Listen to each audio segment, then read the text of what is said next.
നമുക്ക് വചനത്തിലേക്ക് നോക്കുന്നതിന് മുമ്പായിട്ട് വചനം ജഡമായി തീർന്ന ആ കർത്താവ് നമ്മുടെ മധ്യത്തിലുണ്ടല്ലോ. കർത്താവിനെ നോക്കി നമുക്ക് പ്രാർത്ഥിക്കാം. സ്നേഹം നിറഞ്ഞ പിതാവേ, യേശുവേ, അവിടുത്തെ നിറഞ്ഞ സാന്നിധ്യത്തിനായിട്ട് ഞങ്ങൾ അങ്ങേ സ്തുതിക്കുന്നു.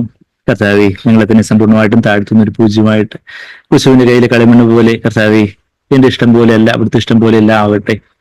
ഞങ്ങളതിനെ സമ്പൂർണ്ണമായിട്ടും ഞങ്ങളുടെ എല്ലാ ഭാരങ്ങളും എല്ലാ ആകുലതകളും ഞങ്ങളുടെ എല്ലാ ചിന്താകുലങ്ങളും എല്ലാം കർത്താവ് അവിടുത്തെ മേൽ ഇട്ടു തരുന്നു. അവിടുത്തെ രക്തത്താൽ ഞങ്ങൾ ഓരോരുത്തരെയും കഴുകണം കർത്താവേ. അവിടത്തേക്ക് പ്രസാദകരമല്ലാത്ത എന്തെങ്കിലും ഞങ്ങളുടെ ജീവിതത്തിൽ ഉണ്ടെങ്കിൽ കർത്താവ് ഇപ്പോൾ തന്നെ അത് കഴുകി വെടിപ്പാക്കണമെന്ന് പ്രാർത്ഥിക്കുന്നു. കർത്താവ് ഞങ്ങളെ തന്നെ സമ്പൂർണ്ണമായിട്ടും തരുന്നു അവിടത്തേക്ക്, അവിടുത്തെ ഇച്ഛയ്ക്കായിട്ട് അവിടുത്തെ ഹിതത്തിനായിട്ട്. കർത്താവേ, അവിടുന്ന് ഞങ്ങളോട് സംസാരിക്കണമേ. ഹോമിയാഗത്തെങ്കില് സമാഗമന കൂടാരത്തില് കർത്താവേ ഞങ്ങളോട് സംസാരിക്കാമെന്ന് പറഞ്ഞ ആ കർത്താവ് ഞങ്ങളുടെ ഈ ഞങ്ങളുടെ ശരീരമാകുന്ന കർത്താവേ സമാഗമന കൂടാരത്തില്, ഞങ്ങളുടെ സഭയാകുന്ന ആ സമാഗമന കൂടാരത്തില് ഞങ്ങളതിനെ ഹോമയാഗമായിട്ട് ഹനനയാഗമായിട്ട് ഞങ്ങൾ സമർപ്പിക്കുമ്പോൾ കർത്താവെ, അവിടുത്തെ അഗ്നിയാല് ഞങ്ങളെ നിറച്ച് ഞങ്ങളോട് അവിടുത്തെ ആ ഇമ്പസ്വരം കേൾപ്പിക്കണമെന്ന് പ്രാർത്ഥിക്കുന്നു. കാഹളധ്വനി പോലെ അത് വ്യക്തമായിട്ട് കേൾപ്പാൻ കർത്താവെ അങ്ങിലേക്ക് തിരിയുവാൻ ഞങ്ങളെ സഹായിക്കണം. കർത്താവെ, ഞങ്ങൾ കേൾക്കുന്ന ഓരോ കാര്യങ്ങളും കർത്താവെ കുറിച്ച് ഞങ്ങളുടെ ബൈബിൾ സംബന്ധിച്ച് ചില അറിവുകൾ വർദ്ധിക്കുന്ന ഒരു വൃഥാവ്യായാമമായിട്ട് പോകാതെ കർത്താവെ, മറിച്ച് കർത്താവെ ഞങ്ങളുടെ ആത്മാവിൽ അങ്ങേ അറിയുന്ന അറിവിലേക്ക് കർത്താവെ അത് ഞങ്ങളെ നയിക്കണമെന്ന് പ്രാർത്ഥിക്കുന്നു. അങ്ങേ ആത്മാവിൽ അറിയുന്ന കർത്താവെ ആ ഒരു അറിവ്, ആ ഒരു പരിജ്ഞാനം കർത്താവെ ഞങ്ങളുടെ ദേഹിയിലുള്ള അറിവ് ഞങ്ങളെ ചീർപ്പിക്കുമെന്ന കർത്താവെ കർത്താവെ ഞങ്ങളെ ബൈബിളിൽ നിന്ന് കേൾക്കുന്ന കാര്യങ്ങൾ, വചനത്തിൽ നിന്ന് കേൾക്കുന്ന ധ്യാനിക്കുന്ന കാര്യങ്ങൾ, അത് ഞങ്ങളതിനെ സമ്പൂർണ്ണമായിട്ട് ഞങ്ങളുടെ ഇച്ഛയെ, ഞങ്ങളുടെ വില്ലിനെ, ഞങ്ങളുടെ സ്വന്തം ഇഷ്ടത്തെ ഞങ്ങളെ അടുത്ത് മുമ്പാകെ താഴ്ത്തി ഏൽപ്പിക്കുന്നു. ആ വചനത്തിനായിട്ട് വചനത്തിന് മുമ്പാകെ ഞങ്ങളതിനെ താഴ്ത്തി ഏൽപ്പിക്കുന്നുവെങ്കിൽ കർത്താവെ ആ വചനം ഞങ്ങൾക്കൊരു ജീവമന്നയായിട്ട് ഞങ്ങളുടെ ആത്മാവിന്റെ പോഷണമായിട്ടായി തീരുമല്ലോ.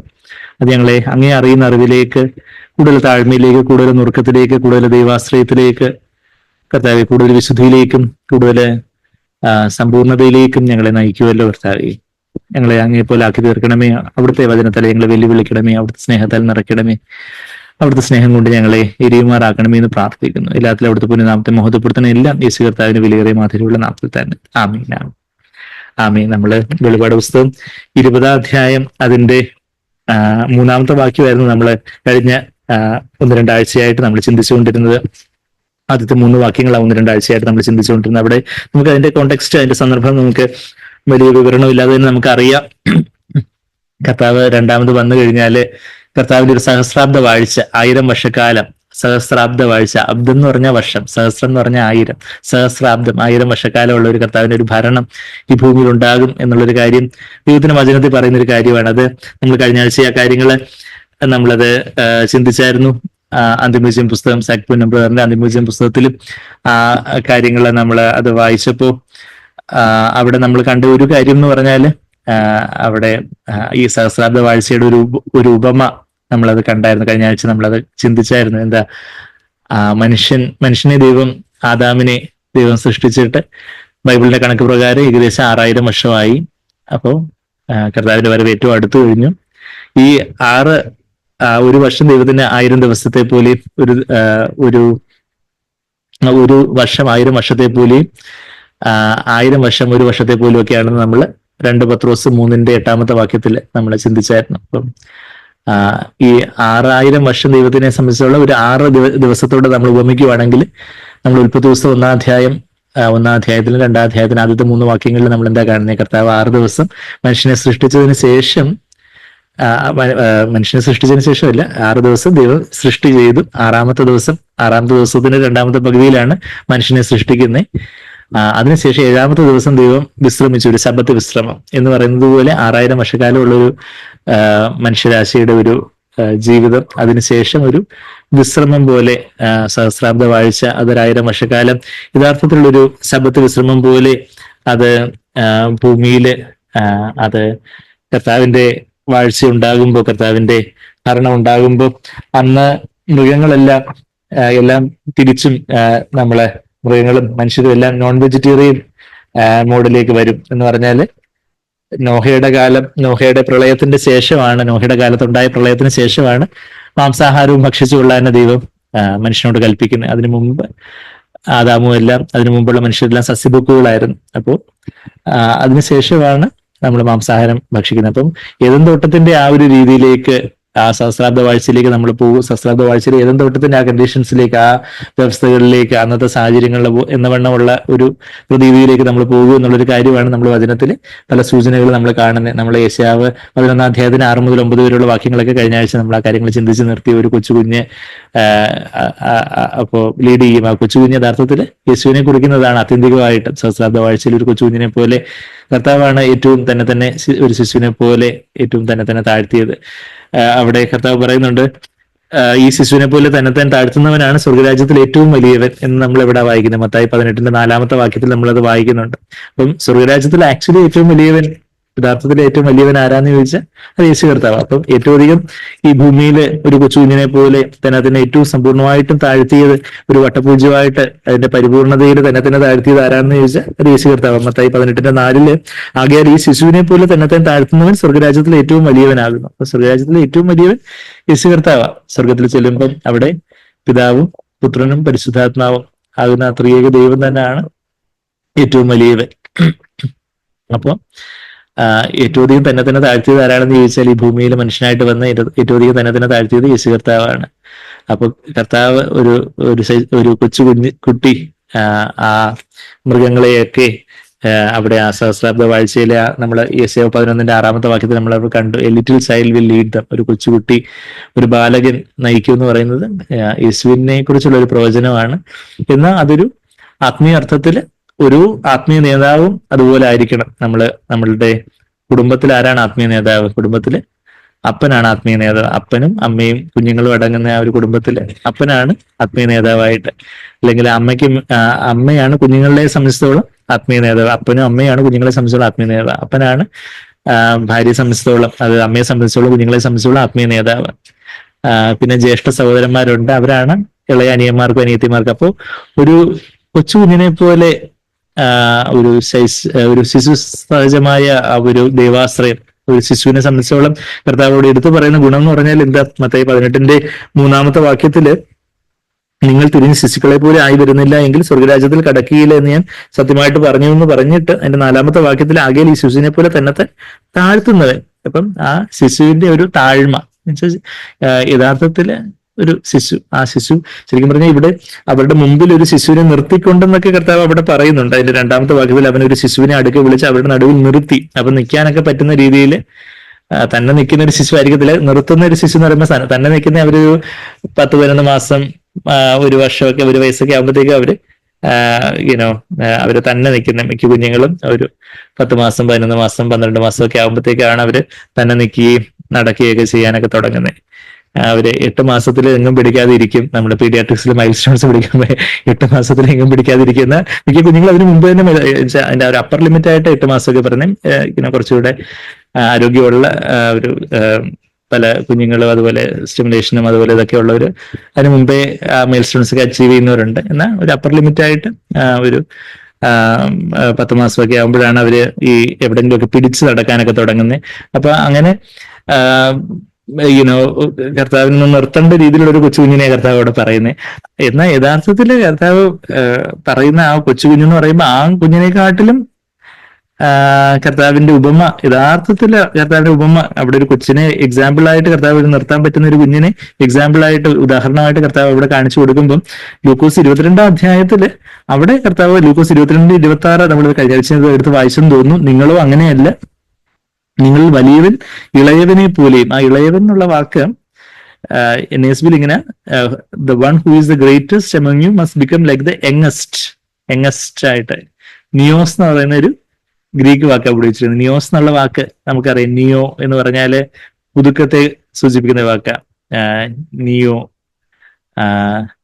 അപ്പം നിയോനേറ്റൽ പീരീഡ് എന്നൊക്കെ നിങ്ങൾ ഒരു പക്ഷേ കേട്ടിട്ടുണ്ടായിരിക്കും. അതായത് ആ ഒരു നിയോനേറ്റ്സ് എന്ന് പറഞ്ഞാൽ ആദ്യത്തെ ആ ഒരു 28 ദിവസത്തിലുള്ള ഒരു ഇൻഫൻസിയെ കുറിക്കുന്ന ഒരു പദം. ആ ഒരു neonatal period, new born period. അപ്പൊ ആ ന്യൂസ് എന്ന് പറയുമ്പോൾ റീസെന്റ് ബോൺ, ന്യൂ എന്നൊക്കെ അവിടെ അർത്ഥമുള്ള ഒരു പദമാണ്. അതായത് റീസെന്റ് ബോൺ. ഇപ്പൊ യങ്ങസ്റ്റ് എന്ന് പറയുമ്പോൾ ആരാ ഈ ലോകത്തിൽ ആരാ യങ്ങസ്റ്റ് എന്ന് ചോദിച്ചാൽ ഇപ്പൊ ജനിച്ചു വീണ, ഇപ്പം ലേബർ റൂമിൽ ജനിച്ചു വീണ ഒരു കുഞ്ഞുണ്ട്, അല്ലെങ്കിൽ ഇപ്പൊ സിസറിനായിട്ട് എടുത്തൊരു കുഞ്ഞുണ്ട്. അപ്പൊ ആ കുഞ്ഞാണ് യങ്ങസ്റ്റ് ആയിട്ടുള്ളത്. ഇപ്പൊ അടുത്ത നിമിഷം ആയപ്പോഴത്തേക്കും അടുത്ത സെറ്റ് ഓഫ് ശിശുക്കൾ ലോകത്തെമ്പാടും നമ്മൾ നോക്കുമ്പോൾ പല സെറ്റുകളായിട്ട് യങ്ങസ്റ്റ് അതിന് ആർക്കും സ്ഥാനം പറയാനൊക്കത്തില്ല. ഓരോ നിമിഷവും കുഞ്ഞുങ്ങൾ എവിടെങ്കിലും ഒക്കെ ജനിച്ച് വീണുകൊണ്ടിരിക്കുകയാണ്. അപ്പോ യുനോ യങ്ങസ്റ്റ് ആയിട്ടുള്ള ഇപ്പം ജനിച്ച ശിശു അപ്പൊ അതുപോലെ സ്വർഗത്തിലെ ഏറ്റവും വലിയവൻ ഇപ്പൊ ജനിച്ച ശിശുവിനെ പോലെ, ഇപ്പൊ ജനിച്ച ശിശുക്കളെ പോലെ മായമില്ലാത്ത വചനം എന്ന മായമില്ലാത്ത പാല് കുടിക്കാൻ വാഞ്ചിപ്പെന്നൊക്കെ പത്രോസ് 2 അധ്യായത്തിന് 2-3 വാക്യങ്ങളിലൊക്കെ നമ്മൾ വായിക്കുന്നുണ്ട്. അപ്പൊ ആ ഒരു അതായത് ആ ശിശുവിനെ സംബന്ധിച്ചുള്ള അവന്റെ ഒരു ആശ്രയബോധം, ഡിപ്പെൻഡൻസ്, ആ കുഞ്ഞിനെ ഇപ്പൊ ജനിച്ച ശിശുവിന് എന്തോ അറിയാം, ഒന്നും അറിയത്തില്ല.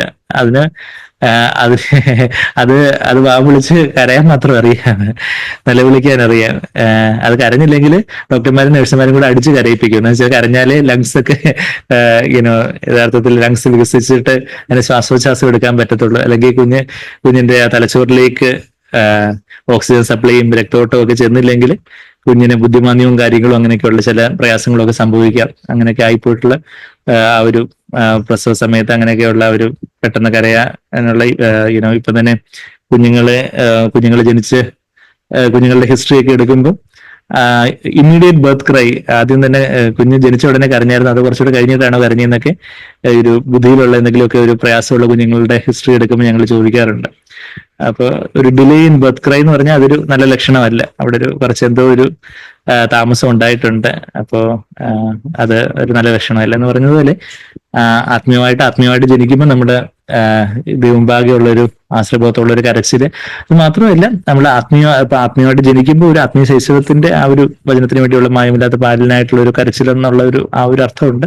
പിന്നെ യഥാർത്ഥത്തില് ആത്മാവിലെ ഏറ്റവും വളർന്ന ഒരു മനുഷ്യൻ, അവനെ സംബന്ധിച്ചിടത്തോളം ആത്മാവിൽ അവൻ വളരുന്നതിനനുസരിച്ച് അവന്റെ ഇച്ഛാശക്തിയിൽ, അവന്റെ വിൽ പവറിൽ, നമ്മളുടെ ഗോൾഡൻ ഓൾട്ടർ, സുവർണ അൾത്താര, നമ്മുടെ വിൽ പവർ എന്ന് പറഞ്ഞാൽ അതിനെ സമാഗമന കൂടാരത്തിന്റെ വിൽ പവർ, സമാഗമന കൂടാരത്തിൽ നമ്മളുടെ ഇച്ഛാശക്തിയെ സൂചിപ്പിക്കുന്ന ഒരു കാര്യമായിട്ട് അവിടെ ഒരു സുവർണ അൾത്താര തിരശ്ശീലയോട് ചേർന്ന് വെക്കണമെന്നൊക്കെ പുറപ്പാട് 30 അധ്യായത്തിന് 6-ാമത്തെ വാക്യത്തിലൊക്കെ നമ്മൾ വായിക്കുന്നുണ്ട്. അപ്പൊ അവിടെ അവന് അവന്റെ വിൽ പവറില്, അവന്റെ തീരുമാനം എടുക്കാനുള്ള കഴിവില് യഥാർത്ഥത്തിൽ ഒരുവൻ ആത്മീയമായിട്ട് വളരും തോറും അവനൊരു ശിശുവിനെ പോലെ ബലഹീനനായിക്കൊണ്ടിരിക്കും. അപ്പൊ ഞാൻ ഈ പറഞ്ഞു വരുന്നതെന്ന് പറഞ്ഞാല് ഈ സഹസ്രാബ്ദ വാഴ്ചയുടെ കാര്യം പറയുമ്പോൾ ഒരു കൊച്ചു കുഞ്ഞ് നയിക്കും എന്ന് പറയുമ്പോൾ ആത്മീയമായിട്ട് നമ്മളെല്ലാവരും ശിശുക്കളെ പോലെ തിരിഞ്ഞു വരാനാണ് കർത്താവ് നമ്മളെ കുറിച്ച് ആഗ്രഹിക്കുന്നത്. ശിശുവിനെ പോലെ തിരിഞ്ഞു വരണമെന്ന് പറയുമ്പം അത് പലർക്കും വിരോധാഭാസമായിട്ട് തോന്നും. ഇപ്പൊ സൗരങ്ങൾ തന്നെ വിചാരിക്കും, ചിലപ്പോൾ ഇവർ പറയും ക്രിസ്തുവിന്റെ പൂർണ്ണതയോളം പക്വതയോളം വളരെയോളം ഈ സൗരങ്ങൾ പറയും, കുറച്ച് കഴിയുമ്പോൾ പറയും ശിശുവിനെ പോലെ കൊച്ചുതാമെന്ന് പറയും. എന്ത് ഈ പറഞ്ഞു വരുന്നേ എന്ന് ചോദിച്ചാല് നമ്മളുടെ ആത്മമനുഷ്യനിൽ അല്ലെങ്കിൽ നമ്മുടെ പുതുമനുഷ്യനില് നമ്മള് യേശുവിന്റെ പക്വതയോളം പൂർണ്ണതയോളം തലയോളം വളരണമെന്നാണ് നമ്മൾ എഫേസ്യർ 4 അധ്യായത്തിന്റെ 12-13 വാക്യങ്ങളിൽ to the full stage that belongs to Christ, കർത്താവിന്റെ ആ ഒരു തികഞ്ഞ പുരുഷത്വത്തോളം പൂർണ്ണതയോളം പക്വതയോളം നമ്മൾ വളരണം. ആത്മാവില് യേശുവിന്റെ പക്വതയോളം നമ്മൾ പൂർണ്ണതയോളം വളരണം.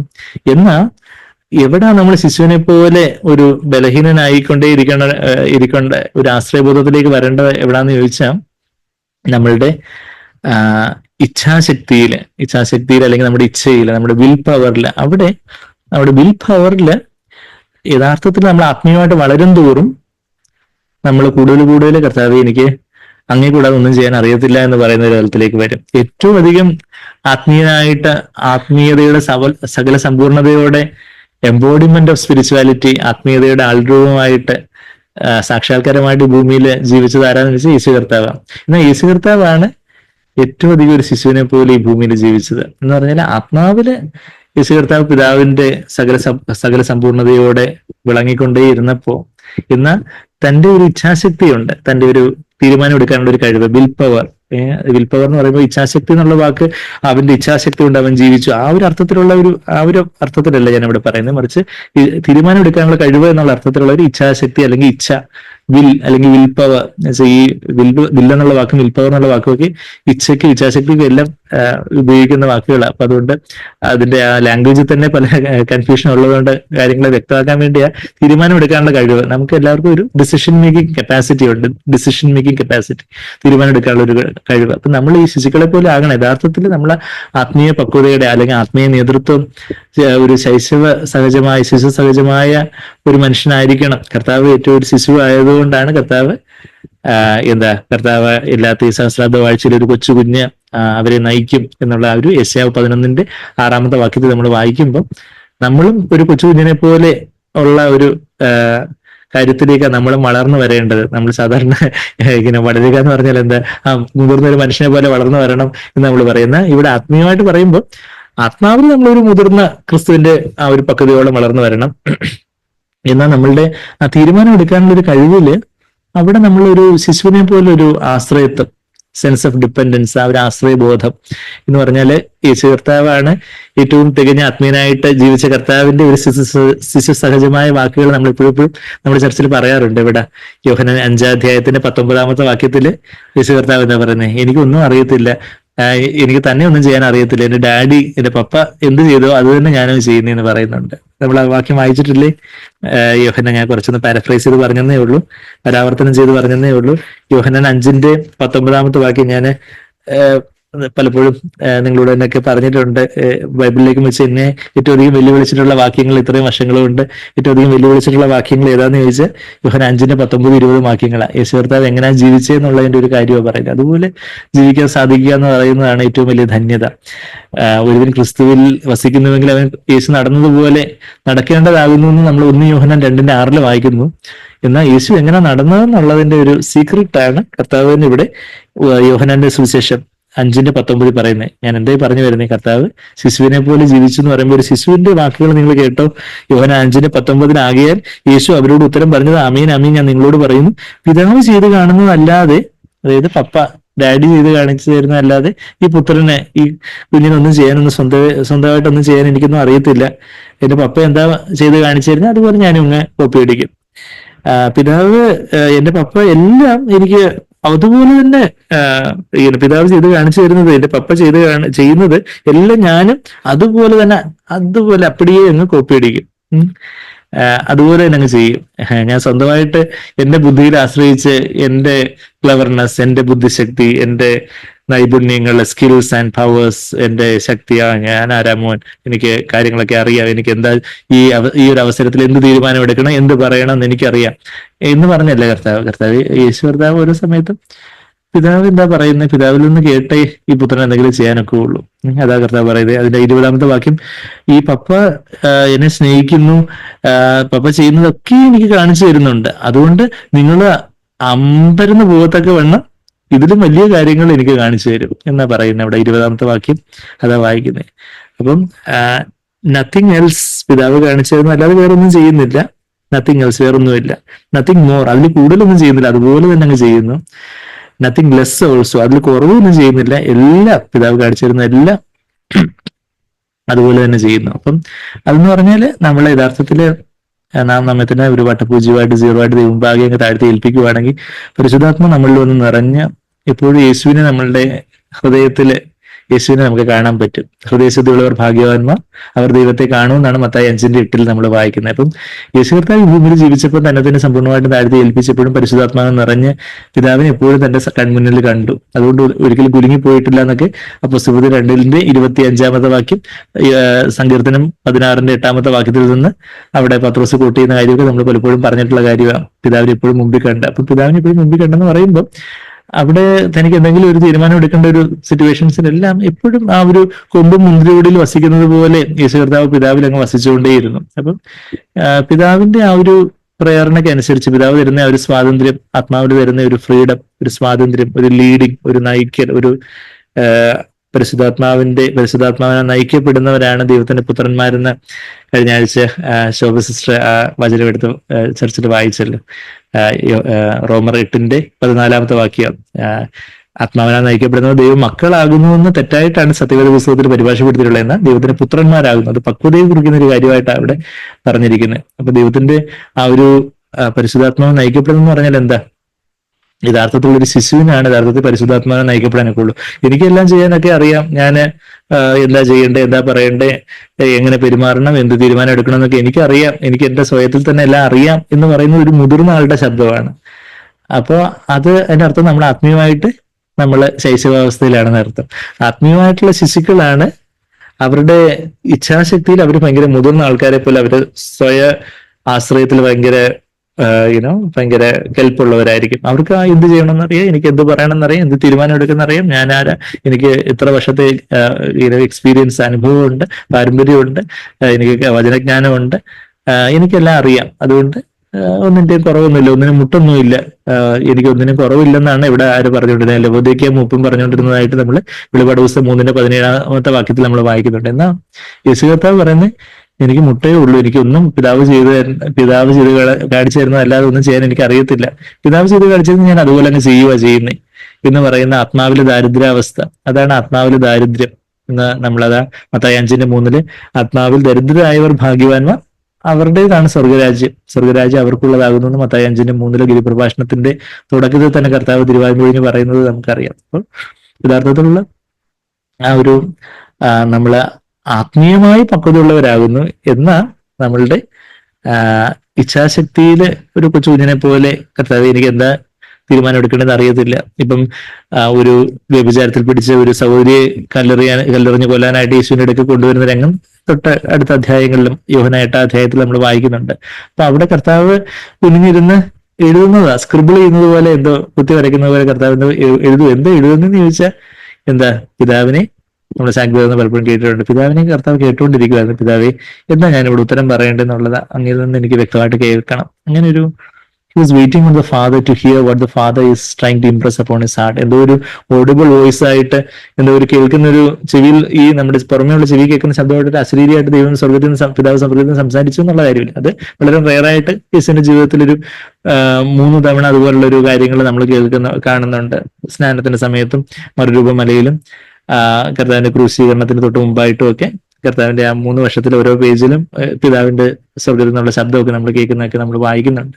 എന്നാൽ എപ്പോഴും കർത്താവ് പിതാവിനെ കേട്ടോണ്ടാ ജീവിച്ചെന്ന് പറയുമ്പോൾ ആത്മാവില് അതൊരു ശബ്ദമായിട്ട് കേൾക്കുന്നതല്ല, മറിച്ച് നമുക്ക് എന്ത് പറയണം, എന്ത് പറയണ്ട, ഈ ഒരു സമയത്തൊന്നും മിണ്ടണ്ട, ഈ ഒരു സമയത്ത് എന്തെങ്കിലും പറയാൻ ദൈവം തന്നെ അത് പരിശുദ്ധാത്മ നമുക്ക് തരുന്ന പ്രേരണയ്ക്ക് അനുസരിച്ച് നമ്മൾ പറയാൻ ശീലിക്കുന്നു. അങ്ങനെ നമ്മളുടെ ജഡം ക്രൂശിലാണെങ്കിൽ പരിശുദ്ധാത്മാവ് നമ്മളുടെ ആത്മാവിലൊന്ന് നിറഞ്ഞ് പരിശുദ്ധാത്മാവ് നമ്മളുടെ ആത്മാവിൽ നിന്ന് നമ്മളുടെ ദേഹിയെ, അതായത് ദേഹിയിലാണ് നമ്മുടെ മനസ്സുള്ളത്, നമ്മുടെ മനസ്സിനെ പുതുക്കി രൂപാന്തരം പ്രാപിക്കും, റോമർ 12:2.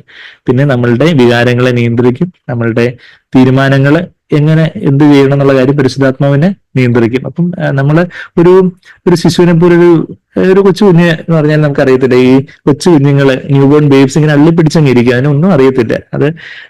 അതിനെ ഒരു ഗ്രാസ്പ് റിഫ്ലെക്സ് എന്നൊക്കെ, കുഞ്ഞുങ്ങളെ ഗ്രാസ്പ് റിഫ്ലെക്സ് നമ്മൾ പറയും. എന്താ, കൊച്ചു കുഞ്ഞിന്റെ ഒരു കൈപ്പത്തിലോട്ട് നമ്മൾ എന്നൊരു വിരൽ വെച്ചാൽ പെട്ടെന്ന് അങ്ങ് അള്ളിപ്പിടിക്കും. അതുപോലെ ക്ലിങ്, അതുപോലുള്ള ഒരു ചില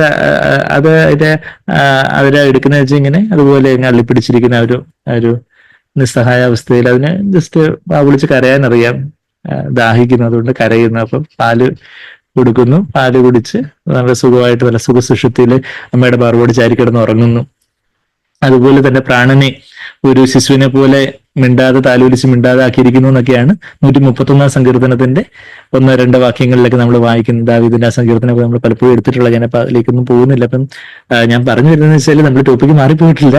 എന്താ, സഹസ്രാബ്ദ കാഴ്ചയില് ഒരു കൊച്ചുകുട്ടി, നമ്മൾ ആ യെശയ്യാവ് 11:6 വാക്യത്തില് എന്താ നമ്മൾ വായിച്ചേ, യെശയ്യാവ് 11:6 A little boy will lead dum, ഒരു ചെറിയ കുട്ടി അവയെ നടത്തും. അപ്പം നമ്മളും ഒരു ചെറിയ കുട്ടി ആവാനാ യങ്ങസ്റ്റ്. നമ്മളിപ്പം ലൂക്കോസ് 22:26 B the greatest shall become like the youngest. നമ്മളിന്ന് ലോകത്തിന്റെ ഒരു ക്രിസ്തീയ ലോകം എന്ന് പറയുന്ന, ക്രിസ്തീയ എന്ന് പറയപ്പെടുന്ന ഒരു ക്രിസ്തീയത, ഒരു ക്രിസ്തണ്ടം നമ്മളുടെ ചുറ്റുമുണ്ട്. അവിടെയൊക്കെ ആവുമ്പോൾ കയ്യുള്ളവൻ കാര്യക്കാരൻ, ആർക്കാണ് പണം ഉള്ളത്, പ്രതാപം ഉള്ളത്, കൂടുതൽ ബൈബിൾ കോളേജ് ഡിഗ്രി ഉള്ളത്, അങ്ങനെയുള്ളവരൊക്കെ ആണ് അവര് മേലോട്ട് കയറി പോകുന്നത്. കൂടുതൽ കൈക്കൂലിയും അതുപോലൊക്കെയുള്ള വലിയ സ്വാധീനമുള്ള ആൾക്കാരൊക്കെ കൂടുതൽ വലിയ വലിയ പൊസിഷനിലേക്ക്, എന്താ ബിഷപ്പ്, ആർച്ച് ബിഷപ്പ്, പിന്നെ അതിന്റെ മേലെ ഏതാണ്ടൊക്കെ അങ്ങനെയൊക്കെയുള്ള ശ്രേണിയിലോട്ട് ഇന്ന് ലോകത്ത് ഇതിന് നേരെ തിരിച്ച, ലോകത്തെന്ന് പറയുമ്പോൾ ഓഫ്കോഴ്സ് ലോകത്ത് ഇതിന് നേരെ തിരിച്ച, എന്നാൽ ക്രിസ്തീയ ലോകം എന്ന് പറഞ്ഞാൽ അതും ഈ ലോകത്തിന് ഒത്തവേഷം കിട്ടി ആ ഒരു കോംപ്രമൈസിലുള്ള ഒരു ബാബിലോണിയൻ ക്രിസ്തീയത എന്ന് നമ്മൾ പറയും. എന്താ ബാബിലോണിയൻ ക്രിസ്തീയത എന്ന് പറഞ്ഞാൽ, ബാബിലോൺ എന്ന് പറഞ്ഞാൽ ഒരു വ്യാജ ക്രിസ്തീയത. യഥാർത്ഥത്തിൽ യേശുവിന്റെ ഒരു അറ്റസ്റ്റേഷൻ ഇല്ലാത്ത ഒരു ക്രിസ്തീയ ലോകമാണ് നമുക്ക് ചുറ്റുമുള്ള. അതിൽ വലിയ ആത്മീയ നേതാക്കൾ എന്ന് പറയുന്ന ആൾക്കാരെന്ന് പറഞ്ഞാൽ ആൾക്കാരെ എങ്ങനെ അടക്കിയിരുത്തി അവരെ ഭരിച്ച് അവരെ നിയന്ത്രിച്ച് അവരെ ഇങ്ങനെ മൂക്കി കയറിയിട്ട് വലിക്കുന്നത് പോലെ അതിന്റെ അണികളെയൊക്കെ ഇത് നിയന്ത്രിച്ച് അവർക്കായിട്ട് പല ഈ പൊളിറ്റീഷ്യൻസിന്റെ പോലെ ഈ രാഷ്ട്രീയക്കാരെ പോലെയുള്ള അണികളും അതുപോലെയൊക്കെയുള്ള പല കാര്യങ്ങളും അവരുടെ PR വർക്കോ അതുപോലെയൊക്കെയുള്ള പല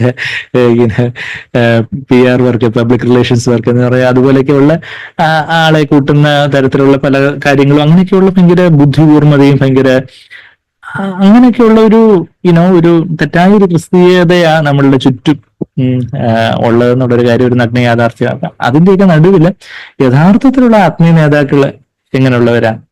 യഥാർത്ഥത്തിലുള്ള ആത്മീയ നേതാക്കൾ ഈ ശിശുവിനെ പോലെ ദൈവത്തിൽ ആശ്രയിക്കുന്നവരാ. അവർക്ക് കർത്താവ് പറഞ്ഞു തരാതെ എനിക്കൊന്നും അറിയത്തില്ല, എന്റെ ഇത്രയും വർഷത്തെ പാരമ്പര്യവും അതായത് എനിക്ക് ഇത്രയും ബൈബിൾ അറിയാവുന്നതോ അല്ലെങ്കിൽ എന്നെ ദൈവത്തിന് ഉപയോഗിച്ചിട്ടുണ്ടെന്നുള്ളതൊന്നും അതൊന്നും അല്ല കാര്യം. മറിച്ച് കർത്താവ് ഇപ്പൊ ഞാനൊരു കൊമ്പ് മുന്തിരിയോടിൽ വസിക്കുന്നത് പോലെ ഞാൻ വസിക്കുന്നുണ്ടോ? ഒരു മാവിന്റെ ഒരു കൊമ്പ് 10 വർഷമായിട്ട് അതിനകത്ത് നല്ല മാങ്ങ കായ്ച്ചുകൊണ്ടിരിക്കുക, അല്ലെങ്കിൽ 50 വർഷമായിട്ട് നല്ല മാങ്ങ കായ്ച്ചുകൊണ്ടിരിക്കുക എന്ന് പറഞ്ഞുകൊണ്ട് ഇപ്പൊ ആ കൊമ്പിനെ വെട്ടിയിട്ടാൽ പിന്നെ അത് മാങ്ങ കായ്ക്കാനും പോയില്ല. അത് കൊമ്പ് മുന്തിരിയോടിൽ അതിന്റെ ആ കൊമ്പ് ആ മാവിൽ വസിച്ച് അത് വീണ്ടും ഫലം കായ്ക്കും. വസിക്കാത്ത ഏത് നിമിഷം അത് കട്ട് ഓഫ് ആവുന്നു ആ നിമിഷം മുതൽ അത് ഉണങ്ങാൻ തുടങ്ങും. It is A matter of time. കുറച്ച് സമയത്തിന്റെ കാര്യമേ ഉള്ളൂ. എപ്പോ ഉണങ്ങിയെന്ന് ചോദിച്ചാൽ മതി. അത് പിന്നെ അതിന് സ്വതവേ ജീവനില്ല എന്ന് പറയുന്നത് നമ്മളുടെ കാര്യം. നമുക്ക് നമ്മളുടേതായ ഒരു സ്വയത്തിൽ നിന്നും നമുക്ക് ഒരു ഫലവും കായ്ക്കാനൊക്കത്തില്ലെന്ന് അതുപോലെ ആ ഒരു യഥാർത്ഥ ആത്മീയ പക്വതയിലേക്കുള്ള നമ്മുടെ വളർച്ച എന്ന് പറഞ്ഞാൽ എന്താ? നമ്മൾ ആത്മീയമായിട്ട് വീണ്ടും ജനിക്കുന്ന സമയത്ത് എനിക്ക് കുറച്ച് കാര്യം എനിക്കെല്ലാം അറിയാവില്ല, എനിക്കിപ്പം കാര്യങ്ങളെല്ലാം മനസ്സിലായോ, ഇത്രയേ ഉള്ളായിരുന്നു. ഇപ്പം ബൈബിളൊക്കെ എനിക്ക് ഇപ്പൊ നമുക്ക് പല കാര്യങ്ങളൊക്കെ അറിയാവുന്ന തോന്നും. എന്നാൽ യഥാർത്ഥത്തിൽ നമ്മൾ ഈ പല സാഹചര്യങ്ങളോട് ദൈവം നമ്മൾ നുറുക്കുമ്പോൾ, നമ്മുടെ ജഡമാകുന്ന തിരശ്ശീലയെ ദൈവം നമ്മൾ നുറുക്കുമ്പോൾ നമ്മളുടെ ആ ഇച്ഛാശക്തിയിൽ, ജഡമാകുന്ന തിരശ്ശീലയോട് ചേർന്ന് നിൽക്കുന്ന ആ ഇച്ഛാശക്തിയിൽ നമ്മൾ ജഡത്തിൽ ബലഹീനരായിക്കൊണ്ടേയിരിക്കും, ആത്മാവിൽ ബലവാന്മാരായിക്കൊണ്ടേയിരിക്കും. എവിടെ നമ്മൾ ശിശു സഹജമായിട്ടായിത്തീരുന്നതെന്ന് വെച്ചാൽ നമ്മളുടെ ആ ഇച്ഛാശക്തിയിൽ ഒരു കൊച്ചുകുഞ്ഞിനെ പോലെ ആശ്രയബോധമുള്ളവരായിട്ട്, കർത്താവ് എനിക്ക് എന്താ ചെയ്യേണ്ടതെന്ന് അറിയത്തില്ല, ഇവിടെ എന്താ ചെയ്യണ്ടേ, എന്താ പറയണ്ടേ, കർത്താവ് അവിടെ നിന്ന് എനിക്കൊരു വാക്ക് തരണം, കർത്താവ് അങ്ങനെ ഞാൻ ആശ്രയിക്കുന്നു. എനിക്ക് ആ ഒരു ആശ്രയബോധത്തിലേക്ക് നമ്മൾ ആത്മീയമായിട്ട് കൂടുതൽ വളരും തോറും ഞാൻ അറിയേണ്ടും വേണം ഒന്നും അറിഞ്ഞിട്ടില്ല എന്ന് നമ്മള് നമ്മളവരുടെ ആ 1 കൊരിന്ത്യർ 8-ാം അധ്യായത്തില് നമ്മളിങ്ങനല്ലേ വായിക്കുന്നേ, അറിവ് ചീർപ്പിക്കുന്നു എന്നൊക്കെ പറഞ്ഞു കഴിഞ്ഞിട്ട് 1 കൊരിന്ത്യർ 8-ാം അധ്യായത്തില്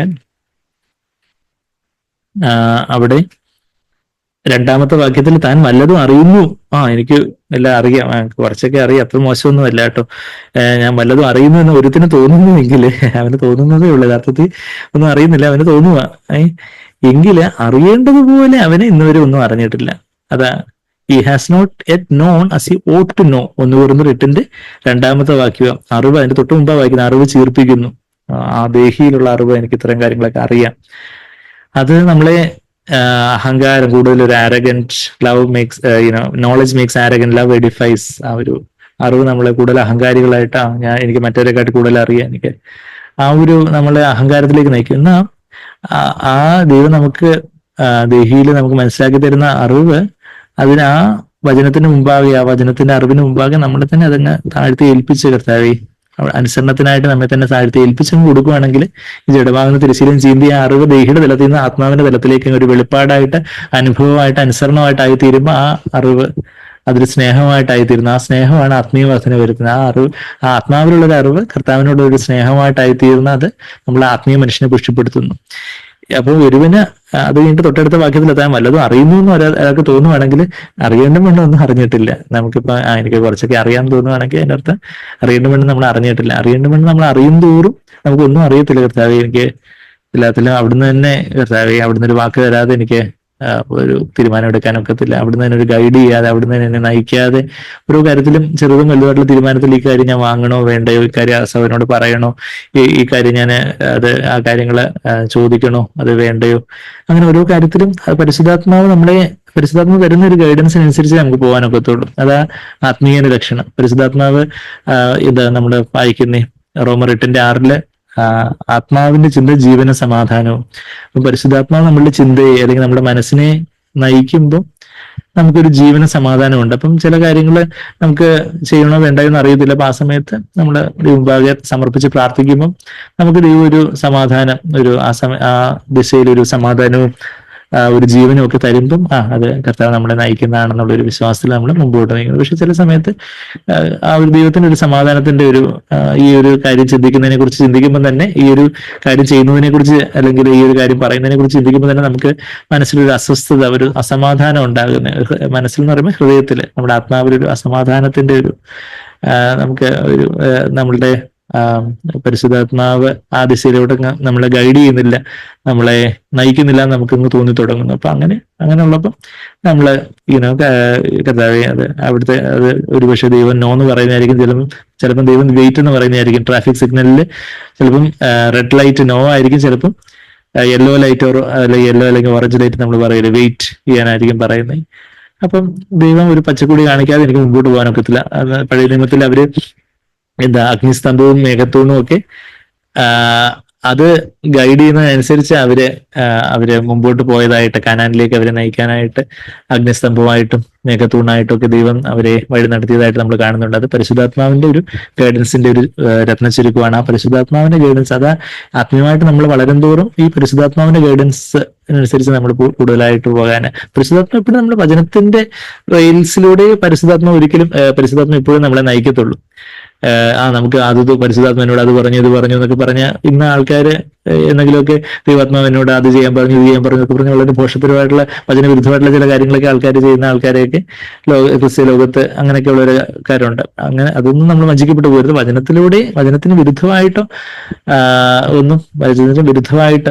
ഒരിക്കലും വചനത്തിന്റെ പ്രമാണങ്ങൾക്ക് വിരുദ്ധമായിട്ട് ഒരിക്കലും പരിശുദ്ധാത്മ നമ്മളെ ഗൈഡ് ചെയ്യില്ല. എന്നാൽ വചനത്തിന്റെ ആ ഒരു പ്രമാണങ്ങൾക്ക് അനുസരിച്ച് പരിശുദ്ധാത്മ നമ്മളെ ഗൈഡ് ചെയ്യുന്ന ആ ഒരു രീതിയിൽ, അതാ ഒരു ശിശുവിന്റെ, അപ്പൊ അതാ നമ്മള് ആത്മീയ നേതൃത്വം, യഥാർത്ഥത്തിലുള്ള ആത്മീയ നേതൃത്വം, യഥാർത്ഥത്തിൽ നമ്മൾ ലുക്കപ്പ് ചെയ്യേണ്ട ആത്മീയ നേതാക്കള് എങ്ങനെയുള്ളവരായിരിക്കണം എന്ന് വെച്ചാൽ ഇതുപോലെ യേശുവിനെ പോലെ, ഒരു ശിശുവിനെ പോലെ. കർത്താവ് രണ്ടുപേരെ കണ്ടു പഠിക്കാനാണ് പറഞ്ഞു, എന്നിൽ നിന്ന് പഠിക്കുമെന്ന് പറഞ്ഞു, ലേൺ ഫ്രം മീ എന്ന് പറഞ്ഞു. അതുപോലെ തന്നെ ശിശുക്കളെ കണ്ടുപഠിക്കാനും പറഞ്ഞു, ഈ ശിശുവിനെ പോലെ തന്നെ താഴ്ത്തുന്നവൻ. അപ്പം യേശുവിനെ നമുക്ക് പരിശുദ്ധാത്മ നമുക്ക് വെളിപ്പെടുത്തി തരും അധികമായിട്ട്. എന്നാൽ ഇന്ന് നമ്മള് കൊച്ചു കുഞ്ഞുങ്ങള് അവർക്ക് അവരെ കുറിച്ച് തന്നെ വലിയ ഭാവവും കാര്യങ്ങളൊന്നും ഇല്ല. അവര് പൂർണ്ണമായിട്ടും ഡിപ്പെൻഡന്റ് ആണ്, ആശ്രയിക്കുന്നവരാണ്. അതുപോലെ എല്ലാത്തിലും ചെറുതും വലുതുമായിട്ടുള്ള കാര്യത്തിൽ കർത്താവ് എനിക്ക് ഇവിടുന്ന് അങ്ങോട്ട് പോകണം അല്ലെങ്കിൽ ഇവിടുന്ന് ഇങ്ങോട്ട് പോകണം, എപ്പോഴും നമ്മളൊരു ആശ്രയബോധത്തിൽ അത് കുറച്ച് കഴിയുമ്പോൾ നമ്മുടെ തന്നെ അത് ശീലമായി പോകും.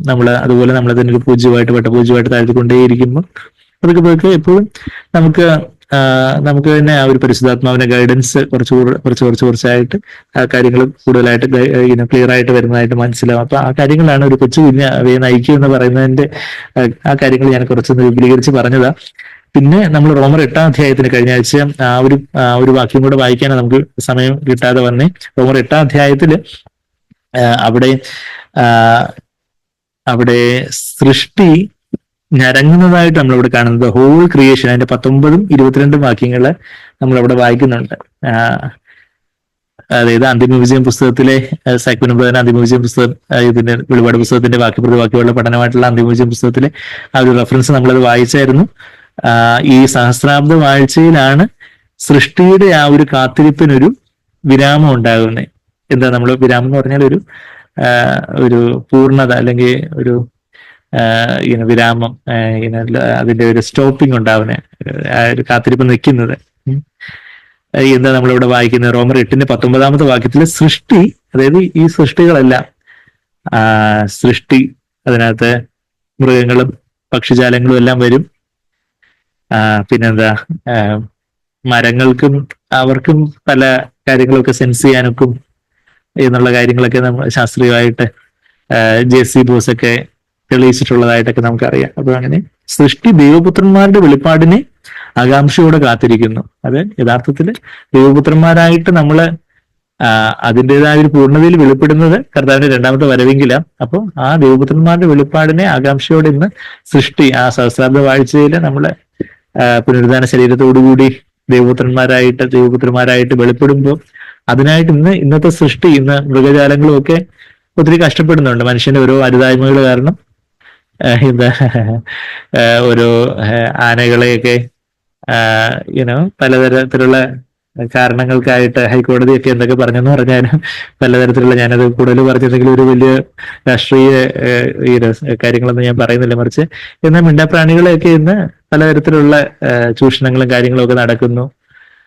അതുപോലുള്ള കാര്യങ്ങളൊക്കെ നടക്കുന്നു. അപ്പം അതുകൊണ്ട് സൃഷ്ടിയും ഒരു ഒരു ഒരു മനുഷ്യ ദൈവപുത്രന്മാരുടെ വെളിപ്പാടിനെ ആകാംക്ഷയോടെ കാത്തിരിക്കുന്നു. അതിന്റെ ഒരു ആത്മീയ അർത്ഥത്തിൽ നമ്മൾ പറയുവാണെങ്കിൽ ഇന്ന് നമ്മൾ ദൈവപുത്രന്മാരായിട്ട് വെളിപ്പെടുമ്പം നമ്മളുടെ ചുറ്റുമുള്ളവര്, മനുഷ്യരാവട്ടെ മൃഗങ്ങളാവട്ടെ, അവർക്കെല്ലാം നമ്മൾ യേശുവിനെ പോലെ സംസാരിക്കാനും പ്രവർത്തിക്കാനും ഒക്കെ തുടങ്ങുമ്പം അത് നമ്മുടെ ചുറ്റുമുള്ളവർക്ക്, നമ്മുടെ ചുറ്റുമുള്ള സഹജീവികൾക്കും മൃഗജാലങ്ങൾക്ക് പോലും അത് ആശ്വാസത്തിന് കാരണമാകുന്ന കാര്യം. പിന്നെ അതിന്റെ ഒരു പൂർണ്ണത കർത്താവിന്റെ വരവെങ്കിൽ നമ്മൾ പുനരുദ്ധാന ശരീരത്തോടെ ദൈവപുത്രന്മാരായിട്ട് വെളിപ്പെടുമ്പോഴാണ് അതിന്റെ ഒരു പൂർണ്ണത ഉണ്ടാകുന്നത്. ആങ്ഷ്യസ് ലോങ്ങിങ് of the creation waits eagerly for the revealing of the sons of God. ആ റിവീലിംഗ് ഉള്ള വാക്കും നമ്മൾ പലപ്പോഴും പറഞ്ഞിട്ടുണ്ട്. അപ്പോകാലിപ്സിസ് എന്നുള്ള വാക്ക് അവിടെ കാലിപ്റ്റോ എന്ന് പറഞ്ഞാല് തിരശ്ശീലയാ കുറിക്കുന്നത്. അപ്പോ എന്ന് പറഞ്ഞാല് സെപ്പറേഷനെ കുറിക്കുന്ന ഒരു വാക്കായത്, ഔട്ട് ഓഫ് എന്നുള്ളൊരു അർത്ഥത്തിൽ. അപ്പൊ അപ്പോകാലിപ്സിസ് എന്ന് പറഞ്ഞാൽ തിരശ്ശീല ചീന്തപ്പെട്ട അല്ലെങ്കിൽ അനാച്ഛാദനം ചെയ്തെന്നൊക്കെ നമ്മൾ മലയാളത്തിൽ പറയുമല്ലോ. തിരശ്ശീല അനാച്ഛാദനം ചെയ്തെന്ന് വെച്ചാൽ തിരശ്ശീല മാറുന്നു. അപ്പം ഈ ദൈവപുത്രന്മാര് ഇന്ന് എപ്പോഴാണ് വെളിപ്പെടുന്നതെന്ന് ചോദിച്ചാൽ, ഇന്ന് എങ്ങനെ വെളിപ്പെടുന്നത്? നമ്മൾ ജഡമാകുന്ന തിരശ്ശീലയിൽ ഒരു ചീന്തൽ വരുമ്പോഴാണ് ആത്മാവിൽ നിന്ന് കർത്താവിന്റെ ജീവൻ വെളിപ്പെടുമ്പോൾ അവിടെ ദൈവപുത്രന്മാരായിട്ട് നമ്മൾ വെളിപ്പെടുന്നത്. ദൈവമക്കളായിട്ട് വെളിപ്പെടുകയല്ല, ദൈവപുത്രന്മാരായിട്ട് വെളിപ്പെടും. അത് നമ്മളുടെ തൊട്ട് മുമ്പത്തെ വാക്യത്തില്, തൊട്ട് മുമ്പേ 14-ാമത്തെ വാക്യം, കഴിഞ്ഞ ആഴ്ച അത് ഞായറാഴ്ച സോബസിസ്റ്റർ വായിച്ചെന്ന് ഞാൻ പറഞ്ഞ വാക്യം എന്താ? ദൈവാത്മാവ് നടത്തുന്നവർ ഏവരും ദൈവത്തിന്റെ മക്കളാകുന്നു എന്ന സത്യവേദ പുസ്തകത്തിൽ തെറ്റായിട്ട് പരിഭാഷപ്പെടുത്തിയിട്ടുള്ള, എന്നാൽ പുത്രന്മാരാകുന്നു എന്ന് അവിടെ പരിഭാഷപ്പെടുത്തേണ്ടത്. ഹുയാസ് എന്ന് പറയുന്നൊരു പദം ഉപയോഗിച്ചിരിക്കുന്നത്. ഹുയാസ് എന്ന് പറയുന്നത് പുത്രന്മാർ, ആ പക്വതയെ സൂചിപ്പിക്കുന്ന ഒരു കാര്യമാണ്. എന്നാൽ ടെക്നോൺ, ദൈവമക്കൾ, കർത്താവിനെ യേശുവിനെ ഏറ്റുപറഞ്ഞ് യേശുവിനെ സ്വീകരിക്കുന്നവർക്കെല്ലാം ദൈവമക്കളാകുവാൻ അവൻ അധികാരം കൊടുത്തു എന്ന് യോഹന്നാൻ 1:12 നമ്മൾ വായിക്കുന്നുണ്ട്. അവിടെ ടെക്നോൺ എന്ന് പറഞ്ഞൊരു പദം ഉപയോഗിച്ചിരിക്കുന്ന ഗ്രീക്കില്, മക്കൾ എന്നുള്ള വാക്ക്. അത് കൊച്ചു കുഞ്ഞുങ്ങളെ സൂചിപ്പിക്കുന്ന ഒരു വാക്കാണെങ്കിൽ ഇവിടെ ഹുയാസ്, പുത്രന്മാരാ, ഒരു കുഞ്ഞ് മക്കളായിട്ടുള്ളവര് നമ്മൾ രക്ഷിക്കപ്പെടുമ്പോൾ കുഞ്ഞു മക്കളായിട്ട് ജനിക്കുന്നു എന്ന പുത്രന്മാർ, ആ ഒരു പക്വതയിലേക്ക് എത്തുന്ന പുത്രന്മാരാണ് അതായത് ദൈവാത്മാവിനെ നയിക്കപ്പെടുന്നത്. ദൈവാത്മാവിനെ ജനിക്കപ്പെടുന്നു, ദൈവാത്മാവിനെ നിറയപ്പെടുന്നു, ദൈവാത്മാവിനെ നയിക്കപ്പെടുന്നു.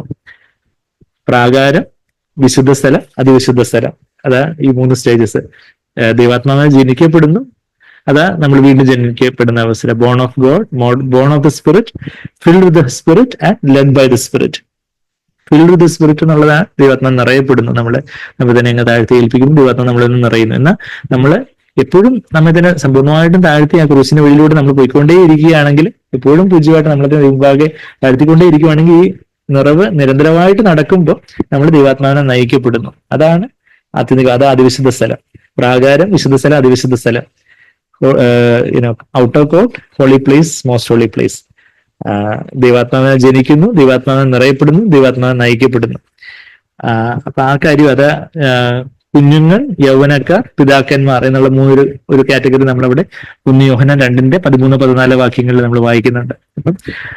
അപ്പൊ ആ കാര്യം, അപ്പൊ അങ്ങനെ ആത്മാവ് നയിക്കപ്പെടുന്നവരാണ് ദൈവപുത്രന്മാര്. ആ ദൈവപുത്രന്മാരുടെ വെളിപ്പാടിനായിട്ടാണ് സൃഷ്ടി ലോങ് ചെയ്യുന്ന, ആകാംക്ഷയോടെ കാത്തിരിക്കുന്നത്. അതിന്റെ 22-ാമത്തെ വാക്യത്തിലും സർവ്വ സൃഷ്ടിയും ഇന്ന് വരെ ഒരുപോലെ ഞരങ്ങി ഈറ്റുനോവോടിരിക്കുന്നു എന്ന് നാം അറിയുന്നുവല്ലോ. ബർത്ത് പാങ്സ്, പ്രസവവേദന കഴിയുമ്പോഴാണ് ഒരു കുഞ്ഞ് ജനിക്കുന്ന സന്തോഷം ഉണ്ടാകുന്നതെന്ന് പറയുന്നത് പോലെ ഇന്ന് സകല സൃഷ്ടിയിൽ ഒരു ബർത്ത് പാങ്സ്, ഒരു പ്രസവവേദന മാതിരി അവർ പലതരത്തിലുള്ള കഷ്ടങ്ങളിലൂടെ മൃഗജാലങ്ങളും പോയിക്കൊണ്ടിരിക്കുക, പക്ഷിജാലങ്ങളും ഒക്കെ പോയിക്കൊണ്ടിരിക്കുക എന്ന കർത്താവിന്റെ 2ാമത്തെ വരവെങ്കില് ആ ഒരു സഹസ്രാബ്ദ വാഴ്ചയില് അവിടെ ഒരു അവിടെ ദൈവപുത്രന്മാരുടെ വെളിപ്പാട് ഉണ്ടാകുമ്പോൾ അതൊരു കുഞ്ഞു ജനിക്കുന്നതിനെ പോലെയുള്ള ഒരു സന്തോഷമുള്ള ഒരു അവസ്ഥയായിട്ട് അത് മാറുന്നു. നമ്മൾ സദൃശവാക്യം 12-ാം അധ്യായത്തില് മൃഗങ്ങളെ കുറിച്ച് ഒരു റെഫറൻസ്, സദൃശവാക്യം 12-ാം അധ്യായം. നീതിമാൻ അവന്റെ മൃഗത്തിന്റെ സദൃശവാക്യം 12-ന്റെ 10-ാമത്തെ വാക്യം. പ്രോബ്സ് 12:10. നീതിമാൻ തന്റെ മൃഗത്തിന്റെ പ്രാണാനുഭവം അറിയുന്നു, ദുഷ്ടന്മാരുടെ ഉള്ളമോ ക്രൂരമത്രയും. A righteous man has regard for the life of his animal. ഇന്ന് മൃഗങ്ങളോട് വളരെ ക്രൂരത കാണിക്കുന്ന യജമാനന്മാരൊക്കെയാണ് ഇന്ന് ലോകത്തുള്ള. എന്ന ഒരു നീതിമാനാണെങ്കിൽ അവന് തന്റെ മൃഗത്തിന്റെ പ്രാണാനുഭവം അറിയുന്നു. മൃഗത്തിന്റെ പ്രാണനെ കുറിച്ച് അവനൊരു കരുതലുണ്ട്. അവന്റെ പ്രാണാനുഭവം അവനെ അറിയുന്നു എന്നുള്ളൊരു കാര്യം. അപ്പോൾ മൃഗങ്ങൾക്കും ഒരു വേദനയും കാര്യങ്ങളൊക്കെ ഉണ്ട് എന്നൊക്കെയുള്ള ഒരു കാര്യം ആ ഒരു സദൃശവാക്യം 12ന്റെ 10ാമത്തെ വാക്യം ഞാൻ വായിച്ചതേ ഉള്ളൂ. അപ്പൊ ആ കാര്യങ്ങൾ നമ്മൾ കണ്ടുകൊണ്ടിരുന്നത്. അപ്പൊ ഇനിയിപ്പോ നമുക്ക് അതാണ് സഹസ്രാബ്ദ വാഴ്ചയിലുള്ള ഒരു ഈ റോമർ 8ന്റെ 19, 22 വാക്യങ്ങളിലുള്ള ഒരു പൂർത്തീകരണം, അതിന്റെയൊക്കെ ഒരു സാഫല്യമൊക്കെ അന്ന് കർത്താവിന്റെ വരവെങ്കിലും ഉണ്ടാവും. പിന്നെ 4ാമത്തെ വാക്യം ഇപ്പൊ നമ്മള് ജഗമത് വേറെ അത് സാക്വനും അതിമോചി പുസ്തകത്തിൽ നിന്ന് വെളിപാട് 20ന്റെ 4ാമത്തെ വാക്യം അതും അതിന്റെ കറസ്പോണ്ടിങ് പോർഷനും വായിക്കുമ്പോൾ അജ്ബേർ അതിന്റെ ആ പോർഷൻ അത് ഡിസ്പ്ലേ ചെയ്യുമല്ലോ വേറെ. വാക്യം 4, ഞാൻ ന്യായാസനങ്ങളെ കണ്ടു, അവയിൽ ഇരിക്കുന്നവർക്ക് ന്യായവിധിയുടെ അധികാരം കൊടുത്തു. യേശുവിന്റെ സാക്ഷ്യവും ദൈവത്തിന്റെ വചനവും നിമിത്തം തല ഛേദിക്കപ്പെട്ടവരും മൃഗത്തെയോ അതിന്റെ പ്രതിമയെയോ നമസ്കരിക്കാതിരുന്നവരും നെറ്റിയിലും കൈമേലും അതിന്റെ മുദ്ര കൈക്കൊള്ളാതെ ഇരുന്നവരുമായവരുടെ ആത്മാക്കളെയും ഞാൻ കണ്ടു. അവർ ജീവിച്ച് 1000 ആണ്ട് ക്രിസ്തുവിനോടുകൂടെ വാണു. യേശുവിന്റെ സാക്ഷ്യം നിമിത്തം തല ഛേദിക്കപ്പെട്ടവരാണ് പുനരുത്ഥാന ജീവിതത്തിലേക്ക് കടന്നിരിക്കുന്നത്. പാവങ്ങൾക്ക് വേണ്ടി സാമൂഹിക പ്രവർത്തനം നടത്തിയതിനാലല്ല, യേശുവിന്റെ സാക്ഷ്യം ഉയർത്തിപ്പിടിച്ചതിനാൽ ആണ് അവർ കൊല്ലപ്പെട്ടത് എന്നാണ് യേശുവിന്റെ സാക്ഷ്യം. എന്താണ് യേശുവിന്റെ സാക്ഷ്യം? എന്റെ രാജ്യം ഐഹികം അല്ല, അതുകൊണ്ട് എന്റെ സേവകർ പോരാടുന്നില്ല എന്ന് യേശു പീലാത്തോസിനോട് പറഞ്ഞു. അതാണ് യേശുവിന്റെ സാക്ഷ്യം. വിശുദ്ധിയുടെയും നന്മയുടെയും മറുലോകത്തിന്റെയുമായ സാക്ഷ്യമാണ് ഇത്. സ്വർഗത്തിൻ്റെതും നീതിയുടേതുമായ കാര്യങ്ങൾക്ക് വേണ്ടിയായിരുന്നു അവിടുത്തെ ജീവിതം. ഈ ശിഷ്യന്മാരും എതിർക്രിസ്തുവിനെ ആരാധിക്കാതെ നെറ്റിമേലോ വലങ്കൈമേലോ അവന്റെ മുദ്ര ഏൽക്കാതെ ജീവിച്ചു. അതുകൊണ്ട് അവർ ക്രിസ്തുവിനോടുകൂടെ 1000 വർഷം വാഴുന്നു. എല്ലാ ക്രിസ്ത്യാനികളും ക്രിസ്തുവിനോടുകൂടെ വാഴുമെന്നാണോ നിങ്ങൾ സങ്കല്പിക്കുന്നത്? നാം അവനോടുകൂടി ഇപ്പോൾ സഹിച്ചാൽ അന്ന് കൂടെ വാഴും. 2 തീമോഥെയോസ് 2:12, റോമർ 8:17 എന്ന ദൈവവചനം വളരെ സുവ്യക്തമായി പറയുന്നു. ഇന്ന് തങ്ങളുടെ രഹസ്യ ജീവിതത്തിൽ വിശ്വസ്തരായിരിക്കുന്നവർ അന്ന് കൂടെ വാഴുകയും പ്രതിഫലം പരസ്യമായി അവിടുത്തെ പക്കൽ നിന്ന് ഏറ്റുവാങ്ങുകയും ചെയ്യും. ഈ വാക്യങ്ങളുടെ വെളിച്ചത്തിൽ വിശ്വാസി എന്ന് പറയപ്പെടുന്ന എല്ലാവരും ക്രിസ്തുവിനോടുകൂടെ വാഴും എന്ന് ചിന്തിച്ചാൽ നാം ദൈവത്തെ കള്ളൻ എന്ന് വിളിക്കുന്നതിന് തുല്യമായിരിക്കും. അന്ന് ജയാളികൾ മാത്രമേ ക്രിസ്തുവിനോടുകൂടെ വാഴുകയുള്ളൂ എന്ന് ദൈവവചനം വളരെ വ്യക്തമായി പറയുന്നു. ജയിക്കുന്നവന് ഞാൻ എന്നോടുകൂടെ എന്റെ സിംഹാസനത്തിൽ ഇരിപ്പാൻ വരം നൽകും എന്നാണല്ലോ യേശു പറഞ്ഞിരിക്കുന്നത്. വെളിപ്പാടിന്റെ 3:21. വെളിപാട് പുസ്തകം 20-ാം അധ്യായത്തിന്റെ 4ാമത്തെ വാക്യം നമ്മളിവിടെ വായിച്ചു കേൾക്കുകയും അന്തിമവിജയം പുസ്തകത്തിന്റെ ആ ഒരു കറസ്പോണ്ടിങ് ആ ഒരു പോർഷൻ നമ്മൾ വായിച്ചു കേൾക്കുകയും ചെയ്തല്ലോ. വെളിപാട് പുസ്തകം 20-ാം അധ്യായത്തിന്റെ 4ാമത്തെ വാക്യം, ഞാൻ ന്യായാസനങ്ങളെ കണ്ടു. അപ്പം ഇവിടെ യോഹന്നാൻ അപ്പോസ്തലൻ ആദ്യം ഒരു ദൂതനെ കാണുന്ന കാര്യമൊക്കെ പറഞ്ഞു. അതിന്റെ I saw an angel coming down from heaven 1-ാമത്തെ വാക്യത്തില്. അനന്തരം ഒരു ദൂതൻ അഗാധത്തിന്റെ താക്കോലും ഒരു വലിയ ചങ്ങലയും കയ്യിൽ പിടിച്ചുകൊണ്ട് സ്വർഗ്ഗത്തിൽ നിന്ന് ഇറങ്ങുന്നത് ഞാൻ കണ്ടു. അത് കഴിഞ്ഞിട്ട് ഇപ്പം ഇവിടെ എന്താ ഇപ്പം കാണുന്നത്? ന്യായാസനങ്ങളെ കാണുക. ഐ സോ ത്രോൺസ്, അവിടെ സിംഹാസനങ്ങള് കാണുകയാ. അവയിൽ ഇരിക്കുന്നവർക്ക് ന്യായവിധിയുടെ അധികാരം കൊടുത്തു. അപ്പൊ അവിടെ അപ്പോസ്തലന്മാരോട് കർത്താവ് പറയുന്നുണ്ട്, പത്രോസ് ചോദിക്കുന്നുണ്ട്, എന്ത് കിട്ടും? ഞങ്ങളിതെല്ലാം എല്ലാം വിട്ടെറിഞ്ഞ അങ്ങയുടെ കൂടെ വന്നതല്ലേ? മത്തായി 20-ാം അധ്യായത്തില് നമ്മളത് വായിക്കുന്നുണ്ടല്ലോ. മത്തായി 20 അധ്യായത്തിന് തൊട്ട് മുമ്പ് 19 അധ്യായത്തിന്റെ 27 വാക്യത്തില് പത്രോസ്, മത്തായി 19:27 പത്രോസ് അവനോട് ഞങ്ങൾ സകലവും വിട്ട് നിന്നെ അനുഗമിച്ചുവല്ലോ, ഞങ്ങൾക്ക് എന്ത് കിട്ടും എന്ന് ചോദിച്ചു.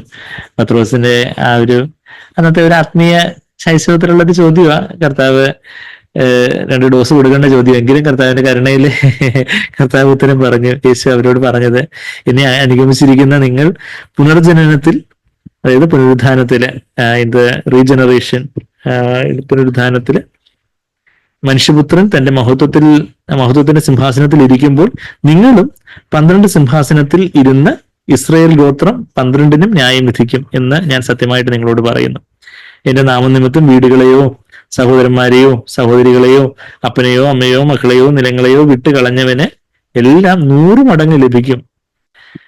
കഷ്ടത്തോടു കൂടി 100 മടങ്ങ് ലഭിക്കുമെന്ന് മർക്കോസ് 10:30 ഇതേ പോഷൻ നമ്മൾ വായിക്കുന്നുണ്ട്.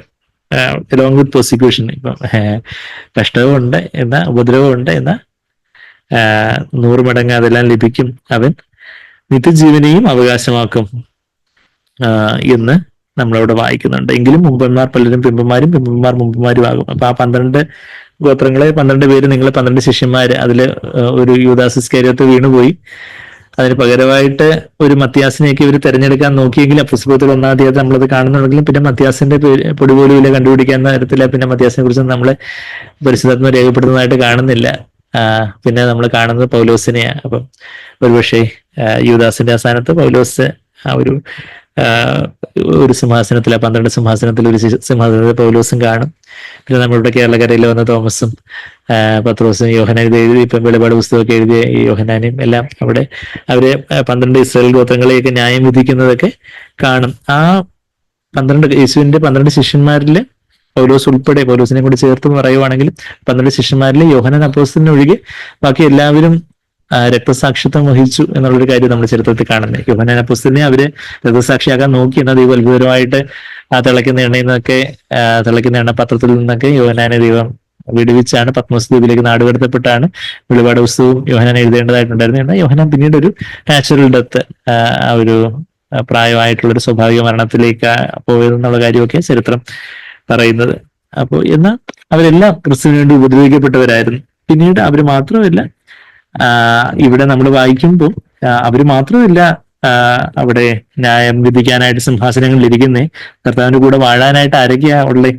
നമ്മളവിടെ വെളിപാട് പുസ്തകം 20-ാം അധ്യായത്തിലേക്ക് നമ്മൾ തിരിച്ചു വരുമ്പോൾ, ഞാൻ ന്യായാസനങ്ങളെ കണ്ടു, അവയിൽ ഇരിക്കുന്നവർക്ക് ന്യായവിധിയുടെ അധികാരം കൊടുത്തു. Judgement was given to them. അവർക്ക് ന്യായം വിധിക്കാനുള്ള ഒരു അധികാരം കൊടുക്കുന്നതായിട്ട് നമ്മളിവിടെ കാണുന്നുണ്ട്.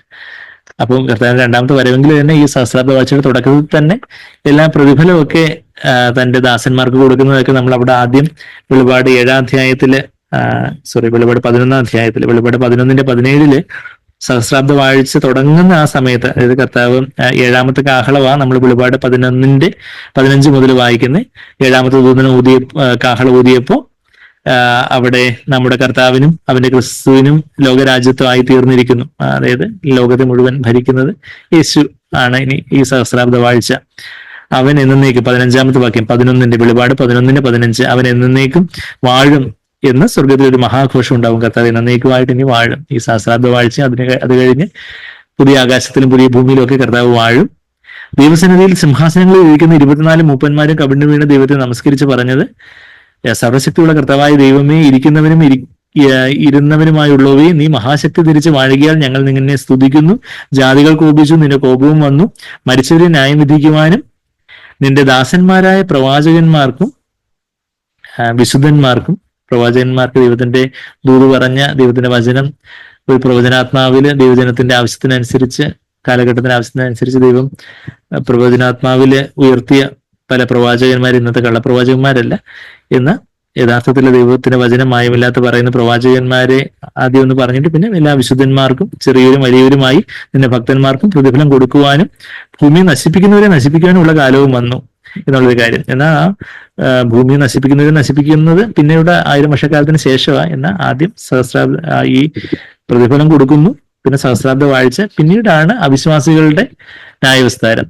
കർത്താവ് 2ാമത് വരുന്ന വിശ്വാസികളുടെ ന്യായവിസ്താരം ഉണ്ടാകുന്നു, അതിന് പ്രതിഫലം കൊടുക്കുന്നു. നമ്മളുടെ വിശ്വസ്തതയ്ക്ക് ഒത്തവണ്ണം നമുക്ക് കിട്ടിയ വെളിച്ചത്തിനൊത്തവണ്ണം കൂടുതൽ കിട്ടിയതിനോട് കൂടുതൽ ചോദിക്കുന്നൊക്കെ ലൂക്കോസ് 12:48 നമ്മൾ വായിക്കുന്നുണ്ട്. അപ്പൊ CFC സഭയിലുള്ളവരോടൊക്കെ കർത്താവ് കൂടുതൽ ചോദിക്കും, കൂടുതൽ ലഭിച്ചിട്ടുള്ളതുണ്ട്. അപ്പൊ കൂടുതൽ കർത്താവ് എക്സ്പെക്ട് ചെയ്യുന്നു. മുമ്പന്മാരും മുമ്പന്മാരും ഒക്കെ ആയി പോവും. അങ്ങനെയൊക്കെയുള്ള പല കാര്യങ്ങളൊക്കെ നമ്മൾ വായിക്കുന്നുണ്ട്. അപ്പൊ അങ്ങനെ പ്രതിഫലം കിട്ടുന്നു. ക്രിസ്തുവിലുള്ളവർക്ക് ശിക്ഷാവിധിയില്ല. റോമർ 8:1 വാക്യത്തിൽ ദർ ഇസ് നോ കോണ്ടംനേഷൻ. ക്രിസ്തുവിൽ തന്നെ നിലനിൽക്കുന്നവർ വീണ്ടുജനം പ്രാപിച്ച് അവര് വിശ്വാസത്തില് സ്നേഹത്തില് അവസാനം വരെ നിലനിന്നു എന്നുണ്ടെങ്കിൽ അവര് സ്വർഗരാജ്യത്തിലുണ്ട്. എന്നാൽ എല്ലാവർക്കും ഒരേ പ്രതിഫലമായിരിക്കില്ല ഉണ്ടാകുന്നത്. പ്രതിഫലം കൊടുക്കുന്നു. അപ്പോ അന്ന് പലരും കർത്താവിനോടുകൂടി വാഴും. ആരാ വാഴുന്നേ എന്നുള്ള കാര്യമൊക്കെ നമ്മളിപ്പം കാണാൻ പോകുന്നത്. കർത്താവിന്റെ കൂടെ കഷ്ടം സഹിച്ചവരാണ് കർത്താവിനോടുകൂടി വാഴുന്നത് എന്ന് പറഞ്ഞാല്, കഷ്ടം സഹിക്കുക എന്ന് പറഞ്ഞാൽ നമ്മുടെ ജഡത്തില് നമ്മുടെ സ്വന്തം ഇഷ്ടത്തെ മരിപ്പിച്ച് കർത്താവിന്റെ ഇഷ്ടം ചെയ്യുന്ന ആ ഒരു ജഡത്തിലെ കഷ്ടം സഹിക്കുന്നവർ. പിന്നെ ഉപദ്രവവും കാര്യങ്ങളും ഒക്കെ അത് ഓരോരുത്തർക്കും ഓരോ കാലയളവിലുള്ളതുപോലെയൊക്കെ ഉള്ള കഷ്ടങ്ങളും കാര്യങ്ങളും എല്ലാം ഉണ്ട്. അപ്പൊ അങ്ങനെ ക്രിസ്തുവിൻ കൂടെ യേശുവെ പോലെ താഴുവാൻ, യേശുവിൻ കൂടെ വാഴുവാൻ എന്നൊക്കെ നമ്മുടെ നാഗൽ സാഹിബ് പാടിയതുപോലെ കർത്താവിന്റെ കൂടെ ആ താഴ്മയില് തങ്ങളതിനെ താഴ്ത്തുന്നവരാണെന്ന് കർത്താവ് ഉയർത്തി കർത്താവിന്റെ കൂടെ വാഴുന്നവരാകുന്നത്. അപ്പൊ അങ്ങനെ ഒരു പ്രതിഫലം കൊടുക്കുന്ന കാര്യമൊക്കെ നമ്മൾ വായിച്ചിട്ട്, അപ്പൊ ആ പ്രതിഫലത്തിന് ഒത്തവണ്ണമാണ് പ്രതിഫലത്തില് നമ്മൾ ലൂക്കോസ് 19 ആ ഒരു ഉപമ നമ്മൾ പലപ്പോഴും എടുത്ത് പറഞ്ഞിട്ടുണ്ട്. അവിടെ വിശ്വസ്തയ്ക്ക് ഒത്തവണ്ണം ആണ് നഗരങ്ങളെ, പട്ടണങ്ങളെ ഭരിക്കുവാനായിട്ട് ഏൽപ്പിക്കുന്നത്. അത് ഈ സഹസ്രാബ്ദ വാഴ്ചയില് എത്ര ടെറിട്ടറി ഒക്കെ കിട്ടും, എത്ര ടെറിട്ടറി ഒക്കെ ആത്മീയ അധികാരം ദൈവം കൊടുക്കും എന്നുള്ളതൊക്കെ നമ്മൾ ഇന്നത്തെ വിശ്വസ്തയ്ക്ക് അനുസരിച്ചിരിക്കും എന്നുള്ളൊരു കാര്യം നമ്മൾ അവിടെ നിന്നൊക്കെ വായിക്കുന്നത്. ലൂക്കോസ് 19 11 മുതൽ 27 വരെയുള്ള വാക്യത്തില് അവിടെ ഒരു 10 റാത്തലിന്റെ ഉപമ വായിക്കുന്നുണ്ട്. അത് ശരിക്കും പറഞ്ഞാൽ നമ്മൾ മത്തായി 25:14 മുതൽ 30 വരെ വായിക്കുന്ന ഉപമയോട് ഒരുപോലെ ഇരിക്കുന്നുണ്ടെങ്കിൽ പോലും എന്നാൽ ഇതിനകത്ത് വ്യത്യാസമുണ്ട്. അവിടെ 5 താലന്തും 3 താലന്തും 1 താലന്തും ഒക്കെ ആണെങ്കിൽ ഇവിടെ എല്ലാവർക്കും ഒരേപോലെ 10 റാത്തൽ കൊടുക്കുന്നതാണ്. അപ്പം എല്ലാവർക്കും ഒരുപോലെ കിട്ടുന്ന ഒരു കാര്യം എന്ന് പറഞ്ഞാൽ നമ്മൾ സാങ്കേതികത കേട്ടിട്ടുണ്ട്. ദൈവം നമുക്ക് തരുന്ന സമയം ഒരു ദിവസത്തിലുള്ള 24 മണിക്കൂർ അതെല്ലാവർക്കും ഒരുപോലെ. പിന്നെ നമ്മളുടെ ജഡത്തിലുള്ള ഇച്ഛകളും എല്ലാം എല്ലാവർക്കും ഒരുപോലെ, എല്ലാവർക്കും ഒരേ ജഡം തന്നെ ഉള്ളത്.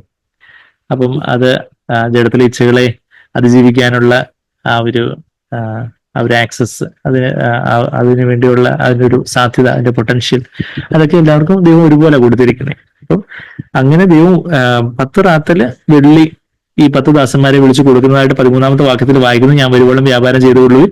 അവന്റെ പൗരന്മാരോ അവനെ പകച്ച് അവന്റെ പിന്നാലെ പ്രതിനിധികളെ അയച്ചു.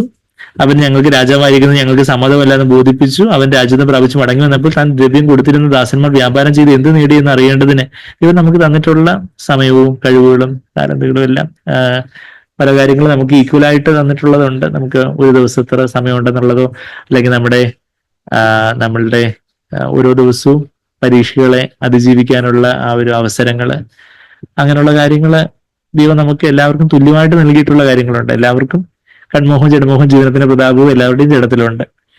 എന്നാൽ അത് നമുക്ക് എല്ലാവർക്കും അതിജീവിക്കാൻ, അതിനെ മേൽക്കൊള്ളുവാൻ അല്ലെങ്കിൽ അതിജീവിക്കുവാനുള്ള ഒരു അവസരം ദൈവം തന്നിട്ടുണ്ട്. ഓരോ ദിവസവും 24 മണിക്കൂർ എല്ലാവർക്കും ഈക്വലായിട്ടാണ് തന്നിട്ടുള്ളത്. അത് ഓരോ സമയം നമ്മൾ എങ്ങനെ വിനിയോഗിക്കുന്നു ദൈവം നമുക്ക് തുല്യമായിട്ട്. പിന്നെ ഓഫ്കോഴ്സ് ഗിഫ്റ്റ്സിന്റെ കാര്യം പറയുമ്പം ചിലർക്ക് 5 താലന്തും 3 താലന്തും 1 താലന്തും എന്ന് പറഞ്ഞാൽ ചിലർക്ക് ആത്മീയമായിട്ടുള്ള വരങ്ങളൊക്കെ കുറച്ചുകൂടെ വചനം സംസാരിക്കാനുള്ള വരവോ, നമുക്ക് പാട്ടുപാടാനുള്ള നാച്ചുറൽ ഗിഫ്റ്റ്സ് പോലെയുള്ള പാട്ടുപാടുന്ന കഴിവോ, അല്ലെങ്കിൽ അതുപോലെയൊക്കെയുള്ള സൂപ്പർ നാച്ചുറൽ ഗിഫ്റ്റ്സ് ആവട്ടെ, നാച്ചുറൽ ഗിഫ്റ്റ്സ് ആവട്ടെ, അതൊക്കെ വളരെ വേരിയിങ് ആയിട്ടാണ്. നമ്മളുടെ സാമ്പത്തിക വൃത്തമാവട്ടെ, അതുപോലെ വേറെ പല കാര്യങ്ങളും, നമ്മുടെ ആരോഗ്യമാവട്ടെ, നമ്മളുടെ നമുക്കുള്ള ചില ഓപ്പർച്യൂണിറ്റീസ്, അവസരങ്ങളൊക്കെ ആവട്ടെ, അതൊക്കെ പലർക്കും പല രീതിയിൽ പല താലന്തുകൾ കൊടുത്തിട്ടുള്ളതായിട്ട് അത് മത്തായി 25 ഉപമയിൽ അത് നമ്മൾ കാണുന്നുണ്ട്. ഗിഫ്റ്റ്സ് അത് വേരിയിങ് ആണ്. എന്നാൽ എല്ലാവർക്കും ഒരുപോലുള്ള 10 റാത്തലിന്റെ കാര്യം നമ്മളിവിടെ ലൂക്കോസ് 19 വഹിക്കുന്നത്. അപ്പം ഇതൊക്കെ വ്യാപാരം ചെയ്ത് എന്ത് നേടി? നമുക്ക് ദൈവം തന്നിട്ടുള്ള ആത്മീയമായിട്ടുള്ള താലന്തുകളും നമ്മളുടെ നാച്ചുറൽ ആയിട്ടുള്ള ദൈവം നമുക്ക് തന്നിട്ടുള്ള ഓർമ്മശക്തി, നമുക്ക് തന്നിട്ടുള്ള സമയം, നമുക്ക് തന്നിട്ടുള്ള കോണ്ടാക്ട്സ്, പല ബന്ധങ്ങള്, അവയൊക്കെ നമ്മൾ എങ്ങനെ കർത്താവിനായിട്ട് ഉപയോഗപ്പെടുത്തി, നമുക്ക് തന്നിട്ടുള്ള കുടുംബത്തെ, നമുക്ക് തന്നിട്ടുള്ള മക്കളെ നമ്മൾ എങ്ങനെ ദൈവഭയത്തിൽ വളർത്തി, എത്രമാത്രം നമ്മൾ ഉത്തരവാദിത്തം എടുത്തു, നമുക്ക് ദൈവം തന്നിട്ടുള്ള കൂട്ടു സൗകര്യങ്ങളെ, നമുക്ക് തന്നിട്ടുള്ള ചേർച്ചിൽ തന്നിട്ടുള്ള റിസോഴ്സസ്, നമുക്ക് ഇന്ന ദൈവവചനം പഠിക്കാനും ധ്യാനിക്കാനും ഒക്കെ ഉള്ള ഒരുപാട് അവസരങ്ങളും കാര്യങ്ങളും ഒക്കെ ദൈവം നമുക്ക് തന്നിട്ടുണ്ട്. ഒരുപാട് നല്ല റിസോഴ്സസ്, ദൈവവചനത്തിൽ നിന്നുള്ള റിസോഴ്സസ് നമ്മുടെ CFC വെബ്സൈറ്റിൽ തന്നെ ഒക്കെ ഉണ്ട്. അതൊക്കെ നമ്മൾ എങ്ങനെ ഉപയോഗിച്ചു എന്നുള്ള കാര്യങ്ങൾ, അങ്ങനെയൊക്കെയുള്ള ഓരോ കാര്യങ്ങളും. അപ്പൊ എങ്ങനെ ഇതെല്ലാം വിനിമയം ചെയ്തു എന്നുള്ള കാര്യം അന്ന് ചോദിക്കുമ്പോൾ എന്താ, വ്യാപാരം ചെയ്ത് എന്ത് നേടി, 15-ാമത്തെ വാക്യം ലൂക്കോസ് 19:15, എന്ത് നേടി എന്ന് അറിയേണ്ടതിന് അവര് വിളിക്കുവാൻ കൽപ്പിച്ചു. ഒന്നാമത്തവൻ അടുത്ത് വന്നു, കർത്താവ് നീ തന്ന റാത്തൽ കൊണ്ട് 10 റാത്തൽ സമ്പാദിച്ചിരിക്കുന്നു. ഇപ്പം 10 റാത്തല് തന്നു, അതുകൊണ്ട് 10 റാത്തലും കൂടെ ഏറ്റവും വിശ്വസ്തയോടെ ഒരാള് സമ്പാദിച്ചിരിക്കുന്നു എന്ന് പറഞ്ഞു. അവനോട്, അതായത് യജമാനൻ അവനോട്, നല്ല ദാസനെ, വെൽ ഡൺ ഗുഡ് സ്ലേവ്, നീ അത്യല്പത്തിൽ വിശ്വസ്തനായതുകൊണ്ട് 10 പട്ടണത്തിന് അധികാരമുള്ളവനായിരിക്കുകയാണ്. അപ്പം അന്ന് സഹസ്രാബ്ദ വാഴ്ചയിൽ ഈ ന്യായാസനങ്ങൾ കണ്ടു എന്നൊക്കെ നമ്മളിപ്പം വായിച്ചതാണ്. ഞാൻ ഇങ്ങോട്ട് വന്നത് നമ്മൾ വെളിപാട് 20:4 ന്യായാസനങ്ങളിൽ അത് കർത്താവിനോട് ഏറ്റവും വിശ്വസ്തയോടെ നമുക്ക് ദൈവം തന്നിട്ടുള്ള വെളിച്ചത്തിനനുസരിച്ച് നമ്മളിപ്പം എനിക്ക് ഇന്ന സഹോദരനെ പോലെ അധികം അത്രയും കഴിവോ താലന്തുകളോ അത്രയൊന്നും ഇല്ല, എനിക്ക് ഇന്ന സഹോദരിയെ പോലെ അത്രയും കഴിവുകളോ കാര്യങ്ങളോ ഒന്നും ഇല്ല എന്ന് പറഞ്ഞ് നമ്മള് മറ്റുള്ളവരോട് നമ്മളെ തന്നെ താരതമ്യം ചെയ്ത് നമ്മള് നിഗളിക്കുവാനോ നിരാശപ്പെടുവാനോ അല്ല, മറിച്ച് ദൈവം നമുക്ക് തന്നിട്ടുള്ള ചെറിയ കാര്യങ്ങൾ അവളെ കൊണ്ട് പറ്റുന്നത് പോലെ അവള് ചെയ്തു, അവളെ കൊണ്ട് അവള് ചെയ്തു എന്ന് ബദനി മറിയത്തെ കുറിച്ച് മർക്കോസ് 14:8 വാക്യത്തിൽ നമ്മൾ വായിക്കുന്നുണ്ട്. She did what she could, അവളെ കൊണ്ട് പറ്റുന്ന അവള് ചെയ്തു. മർക്കോസ് 14:8. അണ്ണാൻകുഞ്ഞും തന്നാലായത് എന്ന് പറഞ്ഞതുപോലെ നമുക്ക് ഓരോരുത്തർക്കും ഓരോ ദൈവം തന്നിട്ടുള്ള, എന്നാൽ ദൈവം തന്നെ നമ്മൾ വിശ്വസിക്കനുസരിച്ച് ദൈവം തന്നെ നമ്മളുടെ ബൗണ്ടറി, നമ്മളുടെ എന്താ പറയുന്നത് അതിരുകൾ ദൈവം തന്നെ വിസ്താരമാക്കുന്ന ഒരു കാര്യമുണ്ട്. എന്നാൽ ചില സമയത്ത് ദൈവം തന്നെ നമുക്ക് വെച്ചിട്ടുള്ള ചില അതിരുകളും കാര്യങ്ങളും ഒക്കെ ഉണ്ട്. അവിടെ നമുക്ക് ദൈവം തന്നിട്ടുള്ള നമ്മളുടെ വ്യക്തിപരമായ ജീവിതം, നമ്മളുടെ കുടുംബം, നമ്മളുടെ സഭയിലുള്ള സൗകര്യങ്ങളോടുള്ള ബന്ധത്തിലുള്ള കാര്യങ്ങൾ, നമുക്ക് നമ്മുടെ ഓഫീസിലെ നമ്മുടെ കോണ്ടാക്ട്സ്, നമുക്ക് ബന്ധുമിത്രാദികൾക്കിടയിലുള്ള നമ്മുടെ കോണ്ടാക്ട്സ്, അതൊക്കെ കർത്താവിന്റെ രാജ്യത്തിനായിട്ട് നമ്മൾ എത്രമാത്രം ഇതെല്ലാം നമുക്ക് വാട്സപ്പിലും ഫേസ്ബുക്കിലും ഒക്കെ പല കാര്യങ്ങളും നമുക്ക് വേണമെങ്കിൽ ഷെയർ ചെയ്യാതിരിക്കാൻ, മറ്റാൾക്കാരിലേക്ക് ഈ കാര്യങ്ങൾ, ഈ സന്ദേശങ്ങൾ എത്തിക്കാനായിട്ട് നമ്മൾ എത്രമാത്രം ഒരു ശ്രമം ഒരു കർത്താവിനായിട്ട് ഉപയോഗപ്പെടുത്താനായിട്ട്, കർത്താവിനത് മറ്റുള്ളവർക്ക് പ്രയോജനപ്പെടാനായിട്ട് നമ്മൾ എത്രമാത്രം നമുക്കൊരു താല്പര്യവും ഭാരവും ഒക്കെ ഉണ്ട്. അത് നമ്മള് അങ്ങനെയൊക്കെ അങ്ങ് പോവാം, കാര്യങ്ങളൊക്കെ അങ്ങ് പോകട്ടെ എന്നുള്ളതേ ഉള്ളൂ. മറിച്ച് കർത്താവ് എനിക്കിതെല്ലാം കൂടെ അടക്കി വെക്കാൻ പറ്റത്തില്ല, എന്നെ സന്തോഷം കൊണ്ട് എനിക്ക് ഇരിക്കാൻ വയ്യ, എനിക്ക് എങ്ങനെങ്കിലും ഇത് മറ്റുള്ളവരിലേക്ക് എത്തിക്കണം ഈ കർത്താവിന്റെ സുവിശേഷം.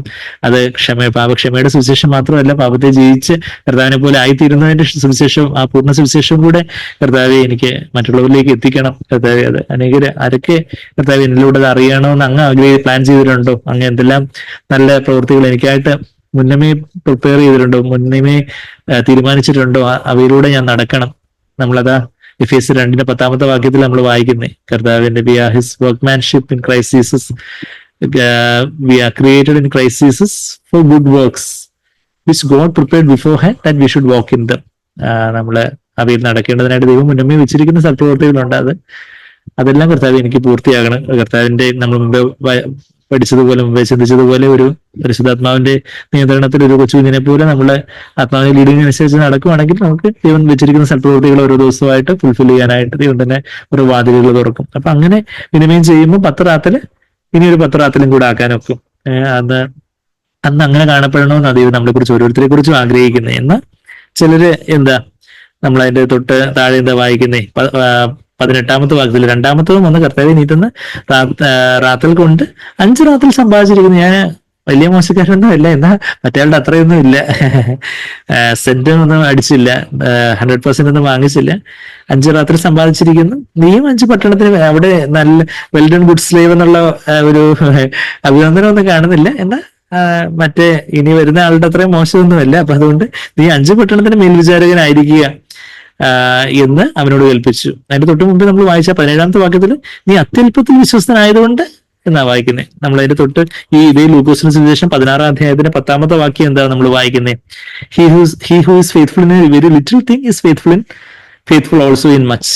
അതാ ലൂക്കോസ് 16:10 അത്യല്പത്തിൽ വിശ്വസ്തനായവൻ. നമുക്ക് ദൈവം തന്നിട്ടുള്ള ചെറിയ ചെറിയ കാര്യങ്ങളായിരിക്കും, നമ്മളുടെ ജോലി സ്ഥലത്തുള്ള ചെറിയ കോണ്ടാക്ട്സ്, നമ്മളുടെ ബന്ധുക്കളുടെ ഇടയിൽ, നമ്മുടെ സുഹൃത്തുക്കളുടെ ഇടയിൽ നമുക്കുള്ള ചെറിയ അത് നമ്മൾ എത്രമാത്രം കർത്താവിനായിട്ട്, കർത്താവിലേക്ക് അവരെ കൊണ്ടുവരാനായിട്ട്, അവരെ രക്ഷയിലേക്ക് കൊണ്ടുവരാനായിട്ട്, ഇപ്പൊ രക്ഷിക്കപ്പെട്ടവരാണെങ്കിൽ ഒരു യഥാർത്ഥത്തിൽ ഒരു പൂർണ്ണ സുവിശേഷത്തിലേക്ക്, യഥാർത്ഥത്തിൽ കർത്താവ് പണിയുന്ന ഒരു സഭയിലേക്ക് വന്ന് ചേർന്ന് പണിയപ്പെടാനായിട്ട് നമുക്ക് ആരെയും നിർബന്ധിക്കാനൊക്കെ തരുന്ന, നമുക്കൊരു വെളിച്ചമായിട്ടായിരിക്കാനൊക്കെ ദൈവം തന്നിട്ടുള്ള അവസരങ്ങൾ ഉപയോഗിക്കാനൊക്കെ ദൈവമാണ് കാര്യങ്ങൾ ചെയ്യേണ്ടത്. നമുക്ക് ലോഡ് ഐ എം അവൈലബിൾ, ഞാൻ കർത്താവെ ഞാൻ ലഭ്യമാണ്, ഞാൻ കർത്താവെ ഞാൻ സന്നദ്ധനാണ് എന്ന് നമുക്ക് പറയാനൊക്കെ. അതാ ലൂക്കോസ് 16:10 വാക്യത്തിൽ, അത്യല്പത്തിൽ വിശ്വസ്തനായവൻ അധികത്തിലും വിശ്വസ്തൻ. ഇവ നമ്മുടെ പണത്തിന്റെ കാര്യത്തിലായാലും സമയത്തിന്റെ കാര്യത്തിലായാലും വാക്കുകൾ ഉപയോഗിക്കുന്ന കാര്യത്തിലായാലും ഒക്കെ, നാവിന്റെ ഉപയോഗത്തിലായാലും നമ്മുടെ ചിന്തകളുടെ ഉപയോഗത്തിലായാലും എല്ലാം അത്യല്പത്തിൽ വിശ്വസ്തനായവൻ അധികത്തിലും വിശ്വസ്തനായിരിക്കും. അത്യല്പത്തിൽ നീതി കിട്ടവൻ അധികത്തിലും നീതി കിട്ടവനായിരിക്കും. അത് ദൈവവചനത്തിലെ ഒരു പ്രമാണമാണ് നമ്മളിവിടെ വായിക്കുന്നത്. നമ്മൾ തിരിച്ച് ലൂക്കോസ് 19 വരുമ്പോൾ, നീ 5 പട്ടണത്തിന്, ലൂക്കോസ് 19:19, നീ 5 പട്ടണത്തിന് മേൽവിചാരനായിരിക്കുക എന്ന് പറഞ്ഞു. അന്ന് നല്ല ദാസനെ എന്നുള്ള വിളിയൊന്നും അവിടെ കേൾക്കുന്നില്ല.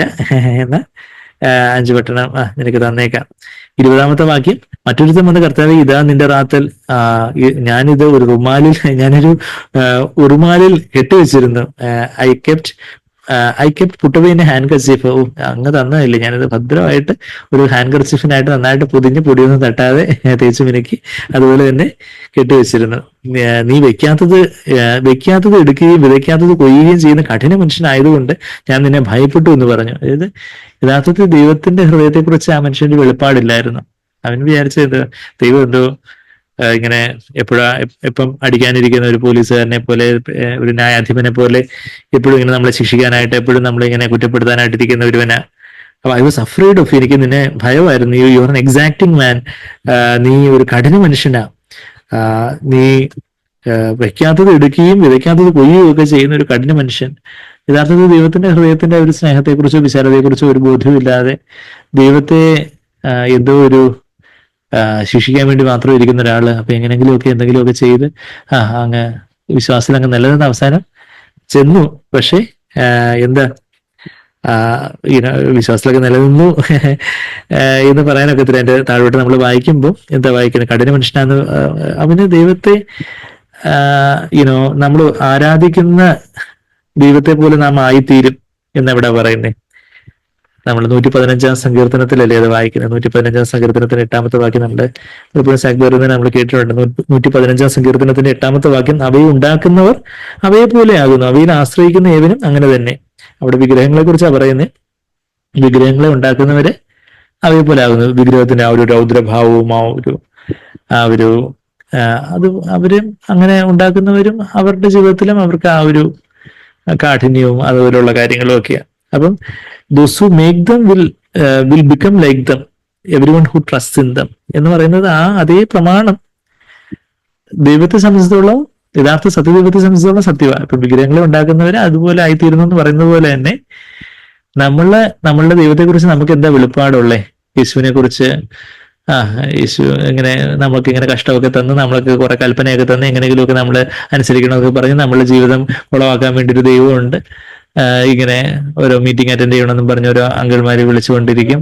അല്ലെങ്കിൽ അതുപോലെ ഇങ്ങനെ വചനം വായിച്ചോന്ന് ചോദിക്കും, മീറ്റിംഗ് വന്നോ എന്ന് ചോദിക്കും. എന്തിനാ? അപ്പം ദൈവത്തിന്റെ യഥാർത്ഥത്തിൽ എന്തുകൊണ്ടാണ് ഈ അങ്കിൾമാർ അല്ലെങ്കിൽ ഈ സഹോദരന്മാരത് അന്വേഷിക്കുന്നത്? എന്തിനാ? ആ ഒരു ദൈവത്തിന്റെ ഹൃദയം അറിയാതെ ദൈവത്തെ എങ്ങനെയും ഞാനിനിപ്പം മീറ്റിംഗ് അറ്റൻഡ് ചെയ്തില്ലെങ്കിൽ എനിക്ക് പരീക്ഷയ്ക്ക് മാർക്ക് കുറഞ്ഞു പോയാലോ, അല്ലെങ്കിൽ എനിക്ക് ഇനി വേറെ വല്ല ആക്സിഡന്റ് പറ്റി കാലൊടിഞ്ഞു പോയാലോ, അപ്പൊ അതുകൊണ്ട് ഇന്ന് ബൈബിൾ വായിച്ചില്ലെങ്കിൽ എന്തെങ്കിലും വലിയ ദുസ്സഹനോ മറ്റോ വന്ന് എന്തെങ്കിലും ആപത്തം കാണാം, വന്ന ദൈവം എന്നെ ശിക്ഷിച്ചാലോ, അപ്പൊ അതുകൊണ്ട് ഞാൻ നരകത്തിൽ പോയാലോ, അപ്പൊ അതുകൊണ്ട് ഞാനങ്ങ് വായിച്ചേക്കാം, അതുകൊണ്ട് ഞാനങ്ങ് മീറ്റിംഗ് വന്നേക്കാം, അല്ലെങ്കിൽ ഞാൻ അതുകൊണ്ടൊക്കെ ചെയ്തേക്കാം. അപ്പം നമുക്ക് ദൈവത്തെക്കുറിച്ച് അതുപോലൊരു ദൈവത്തിന്റെ ആ ഒരു സ്നേഹത്തെക്കുറിച്ചോ വാത്സല്യത്തെക്കുറിച്ചോ കർത്താവിന്റെ ആ ഒരു കരുണയെക്കുറിച്ചോ ഒരു വെളിപ്പാടും ഇല്ലാതെ നമ്മൾ അതുപോലൊരു കഠിനനായ ദൈവത്തെ നമ്മള് വിശ്വസിക്കുന്നുണ്ടെങ്കിൽ നമ്മളെ സംബന്ധിച്ചോളം അത് ഒരു മറ്റൊരു യേശുവിനെയും മറ്റൊരു സുവിശേഷത്തെയും മറ്റൊരു ആത്മാവിനെയും പിന്തുടരുന്നവരെ കുറിച്ച് നമ്മൾ 2 കൊരിന്ത്യർ 11:4 വാക്യത്തിൽ നമ്മൾ വായിക്കുന്നുണ്ട്. മറ്റൊരു യേശു, വചനത്തിൽ പറയുന്ന ഒരു യേശു അല്ല, മറ്റൊരു യേശു.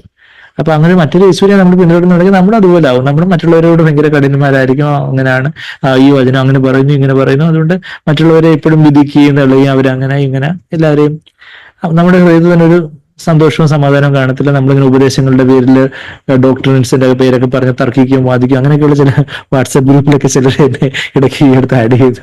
അവിടെ മൊത്തം അടിയാണ്, ഈ ഉപദേശങ്ങൾ പറഞ്ഞ് അങ്ങോട്ട് അടി ഇടി തൊടിയൊക്കെയാണ്. അപ്പൊ അതുകൊണ്ട് ഞാൻ പിന്നെ എപ്പോഴെങ്കിലും നമ്മുടെ മെസ്സേജ് കാണാൻ ഫോർവേഡ് ചെയ്യാനുള്ള ഒരു ഓപ്പർച്യൂണിറ്റി ഉണ്ടെങ്കിൽ അവിടെ തിരിച്ച് ഞാൻ അതിനകത്തൊക്കെ നിൽക്കുന്നു എന്നുള്ളതേ ഉള്ളൂ. പക്ഷെ അവരുടെ അടിയിടിയൊന്നും ജസ്റ്റ് ഒന്ന് ഇങ്ങനെ ഒന്ന് കണ്ടങ്ങ് ഇങ്ങനെ അത് ലീവ് ചെയ്തില്ല എന്നുള്ളതേ ഉള്ളൂ. ഇനിയിപ്പം എപ്പോഴെങ്കിലും ലീവ് ചെയ്യണമെന്ന് ദൈവം പറയുവാണെങ്കിൽ ലീവ് ചെയ്യുക. അതുപോലെ ഇങ്ങനെ ഉപദേശത്തിന്റെ പേരും പറഞ്ഞ് അവരങ്ങ് അത് എനിക്ക് തന്നെ അനുഭവം തോന്നിയത്, ഇത് വിശ്വാസികളാണോ എന്ന് തന്നെ ചിലപ്പം തോന്നുന്നു. ഇവര് ഈ ചില അസഭ്യമായിട്ടുള്ള വാക്കുകൾ പറഞ്ഞു പോലും ഈ ദൈവവചനം പറഞ്ഞ, പക്ഷെ പലതരത്തിലുള്ള വാക്കുകളും കാര്യങ്ങളും ഒക്കെ പറഞ്ഞുള്ള അടിയിടിയൊക്കെ നടക്കുന്ന വാട്സാപ്പ് ഗ്രൂപ്പുകളൊക്കെ അങ്ങനെയൊക്കെയുള്ള പലതരത്തിലുള്ള കാര്യങ്ങളൊക്കെ ഉണ്ട്. അപ്പം അവർക്ക് ദൈവത്തെ കുറിച്ചുള്ള അവരുടെ ധാരണ അത്രയാ. അവര് വലിയ ഞങ്ങൾ ഏറ്റവും സത്യവചനവും സത്യ ഉപദേശവുമാണ് ഞങ്ങളുടെ കൃത്യമായിട്ടുള്ള ഉപദേശം പോലെ വേറെ ആരുടെ ഉപദേശവും ഞങ്ങള് ഇങ്ങനെ യേശുനാമക്കാരെന്ന് പറയുന്ന ആൾക്കാരുണ്ട്, യഹോവ സാക്ഷികൾ എന്ന് പറയുന്ന ആൾക്കാരുണ്ട്, പിന്നെ ശബ്ബത്തുകാരെന്ന് പറയുന്നുണ്ട്. അവരിങ്ങനെ വചനം പറഞ്ഞ് അങ്ങനെ. അപ്പൊ അവര് ഏത് തരത്തിലുള്ള ദൈവത്തെ അറിയുന്നത് അതുപോലെ ആയിരിക്കും അവരുടെ സ്വഭാവം എന്നുള്ളൊരു കാര്യമാണ് നമ്മളോട് വായിക്കുന്നത്. അത് നമ്മളിപ്പോൾ തിരിച്ചിവിടെ ലൂക്കോസ് 19 അധ്യായത്തില് നീ വെക്കാത്തത് എടുക്കുകയും, ലൂക്കോസ് 19:21 ഞാൻ തിരിച്ചു വരിക, നീ വെക്കാത്തത് എടുക്കുകയും വിതയ്ക്കാത്തത് കൊയ്യുകയും ചെയ്ത കഠിന മനുഷ്യനായതുകൊണ്ട് ഞാൻ നിന്നെ ഭയപ്പെട്ടു. അത് ആരോഗ്യകരമായ ഒരു ദൈവഭയമല്ല, എന്നാൽ മറിച്ചൊരു അനാരോഗ്യകരമായ ദൈവം എന്നെ ശിക്ഷിക്കും എന്നുള്ളൊരു ഭയം. അപ്പം യഥാർത്ഥത്തിൽ നമ്മള് സാക്ബേന്ന് കേട്ടിട്ടുണ്ട്, യഥാർത്ഥത്തിലുള്ള ദൈവഭയം, പുതിയ ഉടമ്പടിയിലുള്ള ദൈവഭയം എന്ന് പറഞ്ഞാൽ എന്താ? ദൈവം എന്നെ ശിക്ഷിക്കൂ, ദൈവം എന്നെ വേദനിപ്പിക്കൂ എന്നുള്ളതല്ല, മറിച്ച് ദൈവത്തെ ഞാൻ വേദനിപ്പിക്കൂ എന്നുള്ളതാണ് യഥാർത്ഥത്തിലുള്ള ദൈവഭയം. പഴയ നിയമത്തിലാണെങ്കിൽ ആൾക്കാര് അയ്യോ ഞങ്ങള് ഇത് അനുസരിച്ചില്ലെങ്കിൽ ദൈവം ശിക്ഷ, ആവർത്തന പുസ്തകം 28-ാം അധ്യായം, അനുസരിച്ചാൽ ദൈവം അനുഗ്രഹിക്കും, അനുസരിച്ചില്ലെങ്കിൽ ദൈവം ശിക്ഷിക്കും. അപ്പൊ അതുകൊണ്ട് ഇങ്ങനെ പേടിച്ച് അങ്ങനെ ഒരു ഭയത്തോടുള്ള ഒരു അനുസരണം, ഒരു അനാരോഗ്യകരമായ ഭയമായിരുന്നു അത് പഴയ നിയമത്തില്, പഴയ ഉടമ്പടിയില്. അന്ന് അത്രയും ദൈവത്തിന് പറ്റത്തുള്ളായിരുന്നു എന്ന് വെച്ചാൽ പരിശുദ്ധാത്മാവിന്റെ ഉള്ളത്തില് പകരപ്പെട്ടിട്ടില്ലായിരുന്നു. എന്നാൽ അതിലുപരിയായിട്ട് ദൈവത്തെ അന്വേഷിച്ച് ദൈവമനുഷ്യരെ മോശയും എലിയാവും ദാവീദും ഒക്കെ ദൈവത്തിന്റെ ഹൃദയപ്രകാരം വളർന്നവര് പലരും ആ പഴയ നിയമത്തിലുണ്ടായിരുന്നു. എന്നാൽ പഴയ ഉടമ്പടിയുടെ ആത്മാവിലുണ്ടായിരുന്നവര് ഇസ്രായേൽ മക്കള് ഭയത്തോടുള്ള ഒരു അനുസരണം, ദൈവം ശിക്ഷിക്കുമെന്ന് വിചാരിച്ച് അനുസരിക്കുന്നു. അപ്പൊ അങ്ങനെ അവർക്ക് അങ്ങനെ ഒരു ദൈവത്തെ ശിക്ഷിക്കാൻ ഇരിക്കുന്ന ഒരു ദൈവത്തെ അവർക്ക് അറിയത്തുള്ളായിരുന്നു, പരീശന്മാരെ പോലെ. അതുകൊണ്ട് പരീശന്മാർ അങ്ങനെയുള്ള ഒരു ദൈവത്തെ ആയിരുന്നു മറ്റുള്ളവർക്ക് പറഞ്ഞു കൊടുത്തിരുന്നത്. യേശു കർത്താവ് ആ അതിവിശുദ്ധ സ്ഥലത്തെ തിരശ്ശീലേക്ക് അങ്ങ് ചീന്തി ഒരു വഴി തുറന്നിട്ട് ഇവിടെ ഇരിക്കുന്നൊരു, നിങ്ങളെ ഇടിക്കാൻ വേണ്ടി ഇരിക്കുന്ന ഒരു, ശിക്ഷിക്കാൻ വേണ്ടി ഇരിക്കുന്ന ഒരു ദൈവമല്ല, ഒരു കഠിന ഹൃദയനായ ഒരു ഹാർട്ട് ടാസ്ക് മാസ്റ്റർ, ഒരു കഠിന യജമാനനല്ല, മറിച്ച് ഒരു സ്നേഹനിധിയായ പിതാവാണ് ഈ അതിവിശുദ്ധ സ്ഥലത്ത് ദൈവമായിട്ടിരിക്കുന്നതെന്ന് ആ ദൈവത്തെ അവൻ എക്സ്പ്ലെയിൻ ചെയ്തു, വിശദീകരിച്ചു, ദൈവത്തെ പിതാവിനെ വെളിപ്പെടുത്തി എന്നൊക്കെ നമ്മൾ യോഹന്നാൻ 1-ാം അധ്യായത്തിന്റെ 18-ാമത്തെ വാക്യത്തിൽ പിതാവിന് മറുപടി ചാരിയിരിക്കുന്നവൻ മടിയിലിരിക്കുന്ന പിതാവിനെ വെളിപ്പെടുത്തി നമ്മളോട് വായിക്കുന്നുണ്ട്. അപ്പൊ അങ്ങനെ ഒരു അനാരോഗ്യകരമായ ഭയം ഇതേ ലൂക്കോസിന്റെ 1-ാം അധ്യായത്തിലെ സെഖര്യാവ് പ്രവചിക്കുമ്പോൾ, പുതിയ ഉടമ്പടിയെ കുറിച്ച് പ്രവചിക്കുമ്പോൾ പറയുന്ന ഒരു വാക്യം, സെഖര്യാവ് ലൂക്കോസ് 1-ാം അധ്യായത്തിന്റെ 24-ാമത്തെ വാക്യത്തില് നാം ആയുഷ്കാലമൊക്കെയും ഭയം കൂടാതെ തിരുമുമ്പിൽ വിശുദ്ധിയിലും നീതിയിലും തന്നെ ആരാധിക്കുവാൻ നമുക്ക് കൃപ നൽകുമെന്ന്. അപ്പം പുതിയ നിയമത്തില് ആ അനാരോഗ്യകരമായ ഭയം, ദൈവം നമ്മളെ എന്തോ ശിക്ഷിക്കുവോ വേദനിപ്പിക്കുവോ എന്നുള്ളൊരു ഭയമല്ല, മറിച്ച് ദൈവഭയം, യഥാർത്ഥത്തിലുള്ള ദൈവഭയം, ഫിയർ ഓഫ് ഗോഡ്. ആ ഒരു fear of God is the beginning of wisdom, ദൈവഭയം ജ്ഞാനത്തിന് ആരംഭമാകുന്നു എന്നൊക്കെ നമ്മുടെ സദൃശവാക്യം 1-ാം അധ്യായത്തിലും 9-ാമത്തെ അധ്യായത്തിലും ഒക്കെ നമ്മൾ വായിക്കുമ്പോൾ അവിടെ പറയുന്ന ആരോഗ്യകരമായ ഒരു ദൈവഭയമുണ്ട്. ദൈവത്തോടുള്ള ഒരു ഭയഭക്തി ബഹുമാനത്തില് എന്റെ ചിന്തയിലോ വാക്കോ ഒക്കെ പ്രവൃത്തിയോ കൊണ്ട് ഞാൻ എന്റെ കർത്താവിനെ വെദനിപ്പിക്കൂ, കർത്താവ് എന്നെ വെദനിപ്പിക്കൂ, ശിക്ഷിക്കൂ എന്നുള്ളതല്ല, മറിച്ച് ഞാൻ കർത്താവിനെ വെദനിപ്പിക്കൂ എന്നുള്ളൊരു ഭയം. അതാ the real fear of God of the new covenant is not whether God will hurt me, but whether I will hurt God. ഞാൻ കർത്താവിനെ വേദനിപ്പിക്കൂ എന്നുള്ളതാണ് ദൈവഭയം, എന്നാൽ കർത്താവിനെ വേദനിപ്പിക്കൂ എന്നുള്ളത്. പക്ഷെ ഈ മനുഷ്യന് അനാരോഗ്യകരമായ ഒരു ദൈവഭയമായിരുന്നു, അനാരോഗ്യകരമായ ഒരു ഭയമായിരുന്നു. അതിനെ ദൈവഭയം എന്ന് തന്നെ വിളിക്കാനൊക്കത്തില്ല, അങ്ങനെ ഒരു ഭയമായിരുന്നു. ദൈവത്തെ ഭയപ്പെട്ട് ഇങ്ങനെ എന്തോ അനുസരിച്ചോളാം എന്നൊക്കെ വിചാരിച്ച് അവനിങ്ങനെ ഈ ഹാൻഡ് കർച്ചീഫിൽ ഉറുമാലില് ഇതൊക്കെ കൊണ്ട് പാത്തു വെച്ചു. പിന്നെ അവൻ അരികെ നിൽക്കുന്നവരോട് അപ്പൊ അത് കഴിഞ്ഞിട്ട് അപ്പൊ ഇന്ന് ഭയപ്പെട്ടു എന്ന് 21-ാമത്തെ വാക്യത്തിൽ വായിച്ചിട്ട് പിന്നെ 22-ാമത്തെ വാക്യം ആ പ്രശ്നം കൂടെ വായിച്ച് നമുക്ക് നിർത്താം. നമുക്ക് വെളിപാട് 20:4 ഉള്ള ബാക്കിയുള്ള കാര്യങ്ങൾ, ആ ന്യായാസനത്തിലുള്ള ആ ഒരു ന്യായവിസ്താരത്തെ കുറിച്ച് നമ്മൾ പറഞ്ഞു വരിക. അതിന്റെ 22-ാമത്തെ വാക്യം ലൂക്കോസ് 19:22, അവൻ, അതായത് യജമാനൻ അവനോട്, ദുഷ്ടദാസനെ, വിക്കഡ് സ്ലേവ്, അതാ 22ാമത്തെ വാക്യത്തിൽ വർത്ത്ലെസ് സ്ലേവ്, ദുഷ്ടദാസനെ, നിന്റെ വായിൽ നിന്ന് തന്നെ ഞാൻ നിന്നെ ന്യായം വിധിക്കും. നീ എന്താണോ പറഞ്ഞത്, ഞാൻ അങ്ങനെയാണെന്നല്ലേ നീ പറഞ്ഞേ, അപ്പൊ അതുകൊണ്ട് അങ്ങനെ തന്നെ ആയിരിക്കും നിന്റെ ന്യായവിധിയും. ഞാൻ വയ്ക്കാത്തത് ഇടുകയും വിതയ്ക്കാത്തത് കൊയ്യുകയും ചെയ്യുന്ന കഠിന മനുഷ്യനെന്ന് നീ അറിഞ്ഞുവല്ലോ. ഞാൻ വന്നു എന്റെ ദ്രവ്യം പലിശയോടുകൂടി വാങ്ങിക്കൊള്ളേണ്ടതിന് അത് നാണ്യപീഠത്തിൽ ഏൽപ്പിക്കാത്തത് എന്ത്? എന്താ, ഒരു ബാങ്കിലെങ്കിലും അത് ഇട്ടായിരുന്നെങ്കിൽ കുറച്ച് ഇൻട്രസ്റ്റ് എങ്കിലും കിട്ടിയേനെ എന്നുള്ള പലിശയോടുകൂടി വാങ്ങിക്കേണ്ടതിന്. അപ്പം അതൊരു ഉപമയുടെ കഥ പറഞ്ഞിട്ടുണ്ടെങ്കിൽ പോലും നമ്മൾ ഇൻവെസ്റ്റ് ചെയ്ത് ഇൻട്രസ്റ്റ് എടുക്കുന്നത്, ബാങ്കിൽ ഇൻവെസ്റ്റ് ചെയ്ത് അതിന്റെ ഒരു ഇൻട്രസ്റ്റ് അല്ലെങ്കിൽ ഒരു എന്തെങ്കിലും കാര്യങ്ങളിലെ പ്രോഫിറ്റബിൾ ആയിട്ടുള്ള കാര്യത്തിൽ ഇൻവെസ്റ്റ് ചെയ്ത് ഇൻട്രസ്റ്റ് എടുക്കുന്നതിൽ തെറ്റൊന്നുമില്ല എന്നുള്ളൊരു കാര്യം, അത് ന്യായമായിട്ടുള്ള ഒരു കാര്യമാണെന്നുള്ളൊരു കാര്യം നമ്മൾ ഇതിൽ നിന്ന് മനസ്സിലാക്കുന്നുണ്ട് എന്ന് കർത്താവ് കർത്താവ് ഒരു ഉപമയായിട്ട് ആ കാര്യങ്ങൾ പറയുക. അതാ നമ്മളവിടെ വായിക്കുന്ന you did not put my money in the bank. നാണ്യപീഠം എന്ന് പറഞ്ഞാൽ ബാങ്കിൽ ഇടാഞ്ഞ എന്താ? And having come I would have collected with interest, അത് പലിശയോടുകൂടി വാങ്ങിക്കൊള്ളേണ്ടതിന് നാണ്യപീഠം എന്നൊക്കെ പറഞ്ഞാൽ നമുക്ക് എന്താണെന്ന് മനസ്സിലാകത്തില്ല. ബാങ്ക് എന്ന് പറഞ്ഞാൽ മനസ്സിലാവും. നമ്മുടെ സത്യവേദ പുസ്തകത്തിന് പഴയ പരിഭാഷയാണല്ലോ. ബാങ്കിൽ ഏൽപ്പിക്കാത്തത് എന്ത്? പിന്നെ അവൻ അരികെ നിൽക്കുന്നവരോട് ആ റാത്തില് അവന്റെ പക്കൽ നിന്ന് എടുത്ത് 10 റാത്തിലുള്ളവന് കൊടുക്കുകയും. 10 റാത്തിലുള്ളത് ഓൾറെഡി ഉണ്ടല്ലോ കർത്താവേ. അപ്പം പറയുക, അത് 25ാമത്തെ വാക്യത്തിൽ കർത്താവേ അവന് 10 റാത്തിൽ ഉണ്ടല്ലോ, ഇനിയും തോന്നിനാ കൊടുക്കുന്നേ എന്ന് അവർ പറഞ്ഞു. ഉള്ളവൻ ഏവനും കൊടുക്കും, വിശ്വസ്തത ഉള്ളവന് ദൈവം കൂടുതലായിട്ട് കൊടുക്കും. ഉള്ളവന്, അതായത് റെസ്പോണ്ട് ചെയ്യുന്നവന്, ദൈവത്തിന്റെ പ്രേരണയ്ക്ക് നാം പ്രതികരിക്കുന്നവരാണെങ്കിൽ നമുക്ക് ദൈവം കൂടുതൽ തന്നുകൊണ്ടിരിക്കും. എന്നാൽ നമുക്ക് ഉള്ള വെളിച്ചത്തിനോട് നമ്മൾ പ്രതികരിക്കുന്നില്ല എന്നുണ്ടെങ്കിൽ ഉള്ള വെളിച്ചം കൂടി എടുത്തുകൊണ്ട് പോകും.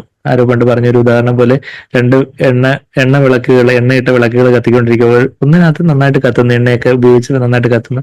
മറ്റേതിനകത്ത് ഈ കരിന്തിരി മാതിരി, നനഞ്ഞ തിരി മാതിരി ഇങ്ങനെ കീറ ശബ്ദം ഉണ്ടാക്കിക്കൊണ്ട് നന്നായിട്ട് കത്തുന്നില്ല. അപ്പം പിന്നെ നമ്മൾ എന്ത് ചെയ്യും? ആ കത്താത്ത അതിലുള്ള ആ തിരി അങ്ങ് മാറ്റിയിട്ട് ആ എണ്ണയും കൂടെ കത്തുന്ന വിളക്കിലോട്ട് അങ്ങ് ഒഴിച്ച് അത് നന്നായിട്ട് അങ്ങ് കത്തും എന്ന് പറയുന്നത് പോലെ, ഉള്ളതിന് നമുക്ക് ദൈവം തന്നിട്ടുള്ള ആ വെളിച്ചത്തോടെ വിശ്വസ്തയോടെ നമ്മള് ദൈവം തരുന്ന പ്രേരണയോട് അനുസരിക്കുന്നവരാണെങ്കിൽ, സമർപ്പിക്കുന്നവരാണെങ്കിൽ, റെസ്പോണ്ട് ചെയ്യുന്നവരാണെങ്കിൽ, റെസ്പോൺസീവ് ആണെങ്കിൽ ദൈവം നമുക്ക് കൂടുതൽ വെളിച്ചം തരും. അപ്പൊ ഇല്ലാത്തവന് അവനുണ്ടെന്ന് തോന്നുന്നതും കൂടി എടുത്തു കളയും. അത് നമ്മൾ വായിക്കുന്നത്. ഉള്ളവന് ഏവനും കൊടുക്കും, 26ാമത്തെ വാക്യത്തില് ഉള്ളവന് ഏവനും കൊടുക്കും, ഇല്ലാത്തവനോട് ഉള്ളതും കൂടി എടുത്തു കളയും എന്ന്. അതായത് കമ്മ്യൂണിസം സോഷ്യലിസം പോലെ എല്ലാവർക്കും ഈക്വൽ ആയിട്ടെന്നുള്ള രീതിയിലല്ല. ഇവിടെ കർത്താവിന്റെ രീതി വേറെയാണ്. എന്താ, ഉള്ളവന് അവനെ വിശ്വസ്തയായിട്ട് കാര്യങ്ങൾ ചെയ്യുന്നവന് അവന് കൂടുതൽ കൊടുക്കും. അത് 5 റാത്തിലുള്ളവനെ കൊടുക്കാനല്ല പറയുന്നത്, 10 റാത്തിൽ കൊടുക്കുന്ന, 10 റാത്തിൽ ഉണ്ടാക്കിയവന് കൊടുക്കാനാ പറയുന്നത്. വെച്ചാൽ അവനാ ഏറ്റവും വിശ്വസ്തനായിട്ട് ഇമ്മീഡിയറ്റ്ലി നമ്മൾ ഇതേ ഉപമ മത്തായി 25 നമ്മൾ വായിക്കുമ്പം അത് വേറൊരു, അവിടെ 5 താലന്തും 2 താലന്തും 3 താലന്തും 1 താലന്തും ആണെങ്കിൽ പോലും അവിടെ പറയുന്ന ഒരു ഫ്രേസ്, ഒരു ചെറിയ വാക്കുണ്ട്. എന്താ, ഇമ്മീഡിയറ്റ്ലി എന്നൊരു വാക്കുണ്ട്. അതായത് മത്തായി 25:14 മുതൽ നമ്മൾ വായിക്കുമ്പോൾ, മത്തായി 25:14 മുതലുള്ള വാക്യങ്ങളിൽ അതിന്റെ ഓരോരുത്തന് 15ാമത്തെ വാക്യം, ഒരുവന് 5 താലന്ത്, ഒരുവന് 3 താലന്തല്ല, 2 താലന്ത, ഞാൻ 3 പറയുന്നത്, 5, 2, 1, 5 താലന്ത്, ഒരുവന് 2, ഒരുവന് 1, ഇങ്ങനെ ഓരോരുത്തരും അവനവന്റെ പ്രാപ്തിക്ക് അക്കോർഡിംഗ് ടു ഹിസ് എബിലിറ്റി, ഓരോരുത്തരും പ്രാപ്തിക്ക് ഒത്തവണ്ണം കൊടുത്ത് യാത്ര പുറപ്പെട്ടു. അതിനുശേഷം 16ാമത്തെ വാക്യത്തിലൊരു വാക്കുണ്ട്. എന്താ, 5 താലന്ത് ലഭിച്ചവൻ കുറച്ച് ആലോചിച്ച് കുറച്ചൊക്കെ കഴിഞ്ഞ് ചെന്ന് വ്യാപാരം ചെയ്തതായിട്ടാണോ? ഇല്ല, ഉടനെ ഇമ്മീഡിയറ്റ്ലി ട്രേഡഡ് വിത്ത് ദം. ദൈവം നമ്മളോട് പല കാര്യങ്ങൾ പറയുമ്പോൾ ഓഫ്കോഴ്സ് ചില കാര്യങ്ങൾ ദൈവത്തിൽ നിന്നാണോ എന്ന് അറിയാൻ വേണ്ടി നമ്മൾ കാത്തിരിക്കണം. എന്നാൽ ദൈവത്തിൽ നിന്നാണെന്നൊരു ഉറപ്പ് ലഭിച്ച് ഉടനെ കർത്താവ് ഇത് പറഞ്ഞാണ്, കർത്താവിന്റെ വചനമാണോ, കർത്താവേ അത് ഞാൻ അനുസരിക്കുന്നു എന്ന് പറഞ്ഞ് ഉടനടിയുള്ള അനുസരണം. സ്വർഗത്തിലെ പോലെ ഭൂമിയിലും ആകണമേ നമ്മൾ വായിക്കുമ്പോൾ, സ്വർഗത്തിലെ ദൈവം എന്തെങ്കിലും ഒരു കാര്യം പറയുമ്പോൾ ഗബ്രിയേൽ മാലാഖ മിഖായേലിനോട് എന്ന് ചോദിച്ച്, ദൈവം ഇങ്ങനെ പറഞ്ഞിട്ടുണ്ട്, നമുക്ക് ഒന്നുകൂടൊക്കെ ഒന്ന് കാത്തിരുന്ന് ഒന്നുകൂടൊക്കെ ഒന്ന് നോക്കി അതൊന്ന് അനുസരിക്കാന്ന് പറയുമല്ല. അവര് പറയുന്ന ഉടനെ അവര് പിന്നെ സ്ഥലം കാലിയാക്കി ഭൂമി ചെന്ന് മറിയത്തോട് എന്ന് പറയുക എന്ന് പറയുമ്പോഴത്തേക്കും ഗബ്രിയേൽ പെട്ടെന്ന് ഇവിടെ ഭൂമിയിലെത്തി മറിയത്തോട് പറഞ്ഞു, കേട്ട പാതി കേൾക്കാത്ത പാതി എന്ന് പറഞ്ഞതുപോലെ ഉടനടിയുള്ള അനുസരണം. അതുപോലെ സ്വർഗത്തിലെ പോലെ ഭൂമിയിലും ആകണമെന്ന് നമ്മൾ പ്രാർത്ഥിക്കുന്നു. നമുക്കും പല കാര്യങ്ങളും ദൈവാത്മാവ് നമുക്ക് വ്യക്തമാക്കി തന്നിട്ടുള്ള, ദൈവവചനത്തിൽ തന്നെ വ്യക്തമായിട്ടുള്ള കാര്യങ്ങൾ ചില കാര്യങ്ങൾ പാപമാണ്. അപ്പം അത് ഞാൻ പിന്നതങ്ങ് ഉപേക്ഷിക്കാൻ നോക്കാം എന്നാണ് കർത്താവ്. ഉടനെ കർത്താവില്ല, കർത്താവെ സഹായിക്കണേ. ആ ഒരു കാര്യം അതാണ് നമ്മൾ ഇമ്മീഡിയറ്റ്ലി ഉടനെ എന്നുള്ളൊരു കാര്യം. എന്നാൽ പിന്നെ താഴോട്ട് നമ്മൾ വായിക്കുമ്പോൾ എന്താ 2 talents 2 താലന്ത് കിട്ടിയ ആള് ഇൻ ദ സെയിം മാനർ എന്ന് നമ്മളവിടെ വായിക്കുന്നുണ്ട് 17ാമത്തെ വാക്യത്തിൽ. അങ്ങനെ തന്നെ എന്ന് പറഞ്ഞാൽ അവനും ഉടനെ എന്നുള്ളൊരു കാര്യം എന്ന് വെച്ചാൽ അതുകൊണ്ട് ആ ഉപമയില് രണ്ടുപേരും well done good and faithful slave എന്നുള്ളൊരു കാര്യം നമ്മളിവിടെ വായിക്കുന്നുണ്ട്. 21ാമത്തെ വാക്യത്തിലും വായിക്കുന്നുണ്ട്, 23ാമത്തെ വാക്യത്തിലും അവർ രണ്ടുപേരും ഉടനെ അനുസരിച്ചവരായിരുന്നു. എന്നാൽ ഈ ഉപമയില് 10 രാത്രിലും 5 രാത്രിലും ഒരേ കാറ്റഗറി അല്ല. ഒരാൾക്ക് ദൈവത്തിന്റെ കമന്റേഷൻ, ദൈവത്തിന് അതിന് എത്രമാത്രം ആക്യുറേറ്റ് ആണെന്നുള്ളൊരു കാര്യം. അവർ രണ്ടുപേരും ഉടനെ അനുസരിച്ചവരായിരുന്നു. ഒരാൾക്ക് 2 താലന്തേ കൊടുത്തുള്ളൂ, അവൻ 4 താലന്താക്കി. മറ്റേയാൾക്ക് 5 കൊടുത്തു, 10 ആക്കി. പ്രൊപ്പോർഷൻ സെയിം, പെർസെന്റേജ് സെയിം ആകും. അപ്പൊ രണ്ടുപേർക്കും ഒരേപോലുള്ള റിവാർഡാ ഗുഡ് ആൻഡ് ഫെയ്ത്ത്ഫുൾ സ്ലേവ് എന്നുള്ള ആ ഒരു well done good and faithful slave 21ാമത്തെ വാക്യത്തിലും 23ാമത്തെ വാക്യത്തിലും നല്ലവനും വിശ്വസ്തനായ ദാസനെയും നമ്മൾ വായിക്കുന്നു. അവിടെ നമ്മൾ വായിക്കുന്നു, നീ അല്പത്തിൽ വിശ്വസ്തനായിരുന്നു, ഞാൻ നിന്നെ അധികത്തിന് വിചാരകനാക്കും എന്നുള്ളൊരു കാര്യം പറയുന്നുണ്ട്. 21ാമത്തെ വാക്യത്തിൽ നീ അല്പത്തിൽ വിശ്വസ്തനായിരുന്നു, ഞാൻ നിന്നെ അധികത്തിന് വിചാരകനാക്കും എന്നുള്ള കാര്യം പറയുന്നത്. ഇതേ വാക്യം തന്നെ അവിടെ നമ്മൾ താഴോട്ട് വായിക്കുമ്പോഴും മറ്റതിന് ഇതുപോലെ 24ാമത്തെ വാക്യത്തില് നീ വിതയ്ക്കാത്തടുത്ത് കൊയ്യുകയും വിതറാത്തടുത്ത് ചേർക്കുകയും ചെയ്യുന്ന കഠിന മനുഷ്യൻ എന്ന് ഞാൻ അറിഞ്ഞു ഭയപ്പെട്ടു എന്നൊക്കെ വായിക്കുന്നുണ്ട്. നിന്റെ വിത എടുത്തുകൊള്ളുക എന്നൊക്കെ പറയുമ്പോൾ ദുഷ്ടനും മടിയനുമായ ദാസനെ, വിക്കൻ ആൻഡ് ലേസി സ്ലേവ്. ദൈവം മടിയന്മാരെ ഒരിക്കലും സപ്പോർട്ട് ചെയ്യത്തില്ല.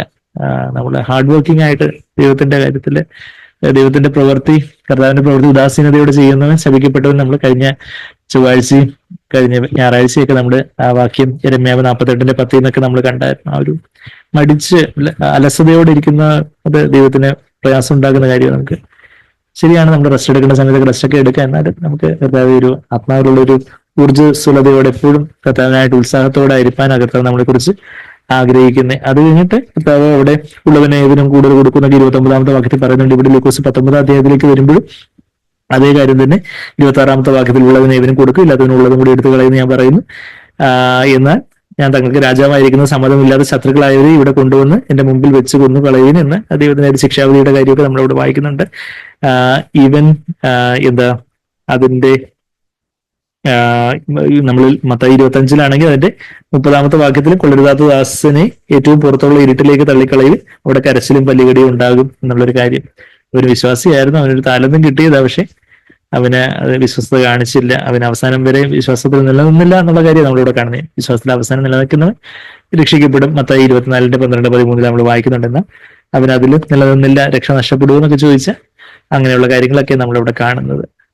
നമ്മള് പുള്ളിപ്പാട് 20-ാമത്തെ വാക്യത്തിൽ പറയുന്ന ശിരച്ഛേദം ചെയ്യപ്പെട്ടവരെ കുറിച്ചൊക്കെയുള്ള കാര്യങ്ങളൊക്കെ നമ്മളിനി തുടർന്ന് അടുത്ത ആഴ്ച ചിന്തിക്കാതെ നമുക്ക് ഒരു വാക്ക് പ്രാർത്ഥിച്ച് കൺക്ലൂഡ് ചെയ്യാം. സ്നേഹം നിറഞ്ഞ പിതാവേ, കർത്താവേ, അവിടുത്തെ വചനത്തിന്റെ നിലവാരങ്ങളെ ഞങ്ങൾ കാണുമ്പോൾ ഞങ്ങൾ എത്ര കുറവുള്ളവരാണെന്ന് കാണുന്ന കർത്താവേ, ഞങ്ങൾക്ക് എല്ലാം ഓക്കെ ആണെന്ന് ഭാവിക്കാനോ അഭിനയിക്കാനോ അല്ല, മറിച്ച് കർത്താവേ, അവിടുത്തെ മുമ്പാകെ ആത്മാവിലെ ദാരിദ്ര്യത്തോടെ നിലവിളിയോടെ വരുവാൻ ഞങ്ങൾ ഓരോരുത്തരെയും സഹായിക്കണമേ. ഞങ്ങൾ എത്ര കുറവുള്ളവരാണ് കർത്താവേ. അന്ന് കർത്താവേ, അവിടുത്തെ മുമ്പാകെ ലജ്ജിച്ച് നിൽപ്പാൻ ഇടവരുതേ എന്ന് ഞങ്ങൾ പ്രാർത്ഥിക്കുന്നു കർത്താവേ. അതിനായിട്ട് ഞങ്ങളെ ഓരോരുത്തരെയും സഹായിക്കണം. ഞങ്ങൾക്ക് തന്നിട്ടുള്ള താലന്തുകള് കർത്താവേ, അത് 5 താലന്തായാലും 2 താലന്തായാലും 1 താലന്തായാലും കർത്താവേ, അത് 10 റാത്തലായാലും എല്ലാം കർത്താവേ ഉടനെ വ്യാപാരം ചെയ്യാൻ തക്കവണ്ണം അവിടുന്ന് കർത്താവേ, അവിടുത്തെ പ്രേരണയ്ക്കൊത്തവണ്ണം അവിടുത്തെ പരിശുദ്ധാത്മാവിന്റെ പ്രേരണ കർത്താവേ ഞങ്ങൾക്ക് ഓരോ കാര്യത്തിലും കർത്താവേ അത് ഉടനടി അനുസരിക്കാൻ തക്കവണ്ണം, ഉടനടി ദൈവദിനത്തെ അനുസരിക്കുവാൻ, ഉടനടി കർത്താവേ ക്ഷമ ചോദിക്കുവാൻ, ഉടനടി ക്ഷമിക്കുവാൻ, ഉടനടി തിരിച്ചു കൊടുക്കുവാൻ, എത്രയും വേഗം തിരിച്ചു കൊടുക്കാൻ കഴിയുന്ന സമയത്ത് കർത്താവേ അതിലെല്ലാം ഒരു പൂർണ്ണ ഹൃദയത്തോടെ കർത്താവെ അങ്ങ് പിൻപറ്റുവാൻ ഞങ്ങളെ സഹായിക്കണേ കർത്താവെ. കർത്താവെ, അവിടുത്തെ രക്തത്താൽ ഞങ്ങൾ ഓരോരുത്തരെയും കഴുകണം. ഞങ്ങളുടെ കുറവുകളെ ക്ഷമിക്കണം. ഞങ്ങളുടെ അലസതയും മടിയും ഉദാസീനതയൊക്കെ കർത്താവെ അവിടുന്ന് ക്ഷമിക്കണമെന്ന് പ്രാർത്ഥിക്കുന്നു. ആത്മാവിനാൽ ഞങ്ങളെ നിറയ്ക്കണം, ഞങ്ങളെ വെല്ലുവിളിക്കണം. കർത്താവ് നടന്നതുപോലെ അശേഷ സഹജമായ ആ ഒരു താഴ്മയോടെ ആശ്രയബോധത്തോടെ അങ്ങനെ ആശ്രയിച്ച് നടപ്പാൻ പപ്പ ചെയ്ത് കാണിച്ചു തരുന്നതല്ല, അതൊന്നും അറിയത്തില്ല, പപ്പ ചെയ്ത് കാണിച്ചു തരുന്നതല്ല, അതുപോലെ തന്നെ അതെല്ലാം തന്നെ ചെയ്യുന്നു, ഇതിലും വലിയ കാര്യങ്ങളും ചെയ്യുമെന്ന് അങ്ങ് പറഞ്ഞതുപോലെ അങ്ങയിലേക്ക് നോക്കുവാൻ തക്കവണ്ണം പരിശുദ്ധാത്മാവിനെ എപ്പോഴും നിറയുവാനും ആത്മാവില് അങ്ങേ കണ്ടുകൊണ്ട് കർത്താവെ അങ്ങ് ചിന്തിച്ചതുപോലെ സംസാരിച്ചതുപോലെ ചെയ്തതുപോലെ ചെയ്യുവാനും പറയുവാനും ചിന്തിക്കുവാനും ഒക്കെ ഞങ്ങൾ ഓരോരുത്തരെയും അങ്ങ് സഹായിച്ചാട്ടെ. ഓരോ സഹോദരങ്ങളെ അങ്ങ് സഹായിച്ചാട്ടെ, അനുഗ്രഹിച്ചാട്ടെ. കുഞ്ഞുങ്ങളെയും ചെറുപ്പക്കാരെയും എല്ലാം കർത്താവെ പ്രത്യേകമായിട്ട് സമർപ്പിക്കുന്നു. അവരെ അങ്ങ് സഹായിക്കണം, അനുഗ്രഹിക്കണം. ഒന്ന് കർത്താവെ നന്ദി. പ്രാർത്ഥന കേട്ട് സ്തുതിക്കുന്നു. എല്ലാ യേശു കർത്താവിന്റെ വിലയേറിയ മാധുര്യമുള്ള നാമത്തിൽ തന്നെ. ആമേൻ, ആമേൻ.